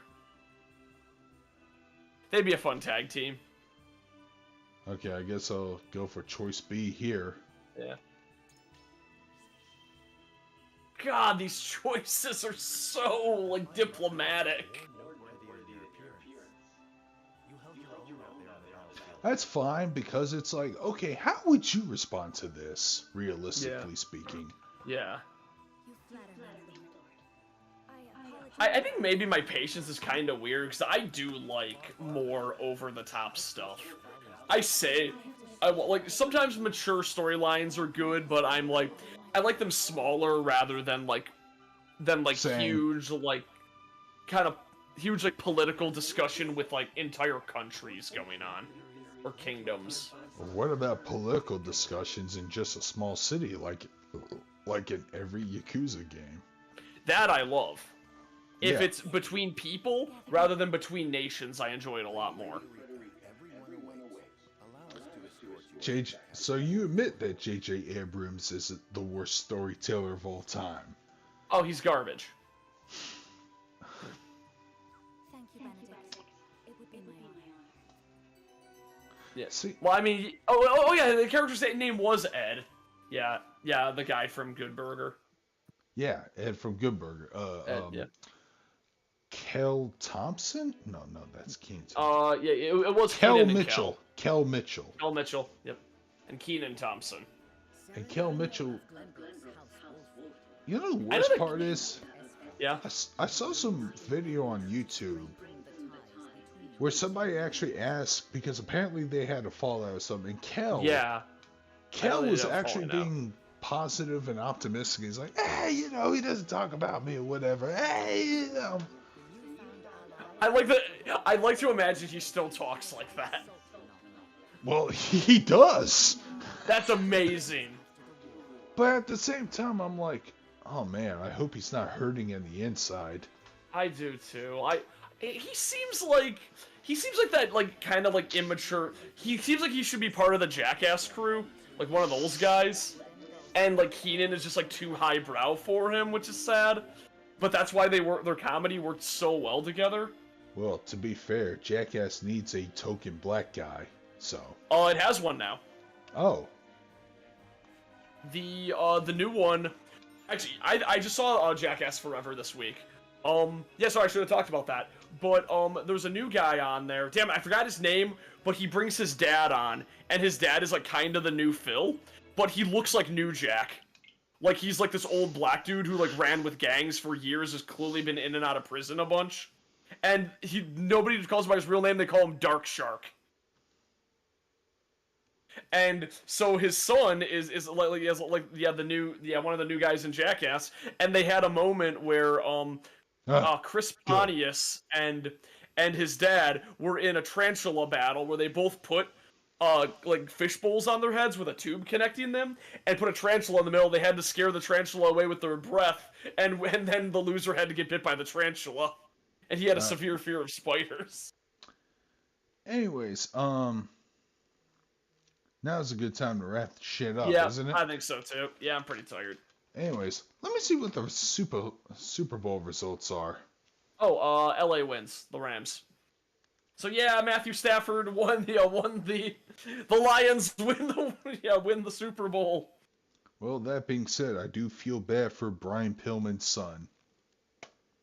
Because Cincinnati Bengals, which means MJF can say, oh yeah, Cincinnati, the Bengals, they couldn't win the Super Bowl because they're mid. Yes, more stuff. Good. If they didn't win, he wouldn't have as much material. He'd have to avoid that subject. By the way, MJF actually beat CM Punk. Hell yeah. CM Punk never lost a match in AEW prior. He's the first guy to take his L. That's pretty good. Yeah, so at least Tony Khan knows what he's doing with that guy. Because I fucking love MJF. He's the modern day Roddy Piper. Al just sent me a photo of Kirby stretched over the Devil's Core. From? The Devil's Core was a series of experiments in the 50s where scientists took the core out of one of the nuclear bombs that was going to be dropped on Tokyo if Japan didn't surrender. And for like 10 years they dicked around with it and like 3 people died. Because they were just messing around with it with an unstable nuclear core, seeing how close you could get it to going critical before it actually like detonates and becomes deadly. Oof. And there's a weird meme of a bunch of anime girls messing with it. The most famous individual from this was a guy known as the Nuclear Cowboy, who would wear a cowboy hat and boots while messing around with the core with a screwdriver. And that's the most common. Deck Crash? That's somebody new. No, that's my friend Brandon. Yeah, well, I mean somebody who hasn't been on. I've never seen on stream. Man, I thought you guys communicated at least a couple years ago, but Maybe. well, here's the thing. Now's a good time to wrap shit up. I was gonna log off on the stream. Yep. All right. Yeah. Good night, everybody. Good night. And what's an optimistic thing to say? Stay safe from all that lurks in the night. I don't know.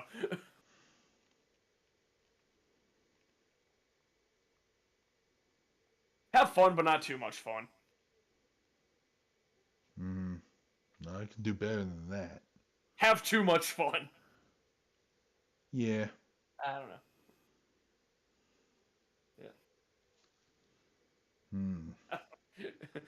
We'll give you a week to ruminate on it. Yeah, I'll probably be back next week. Yep. Anyways, I need to watch Peacemaker. Oh yeah, it's good. It's really good. I figured. I hope so, because I love the Suicide Squad. John Cena's great. Yeah, I know he is. Thing is, I love John Cena, but I hated how he was pushed in the late 2000s. Oh, I agreed. But I had a moment where the moment I turned around on John Cena was wrestling isn't wrestling. Gotcha. Anyways. Yep. All right. Catch you guys later. Brandon. Good night, everybody. Maybe one day we'll actually have a heart-to-heart chat. All right. See ya.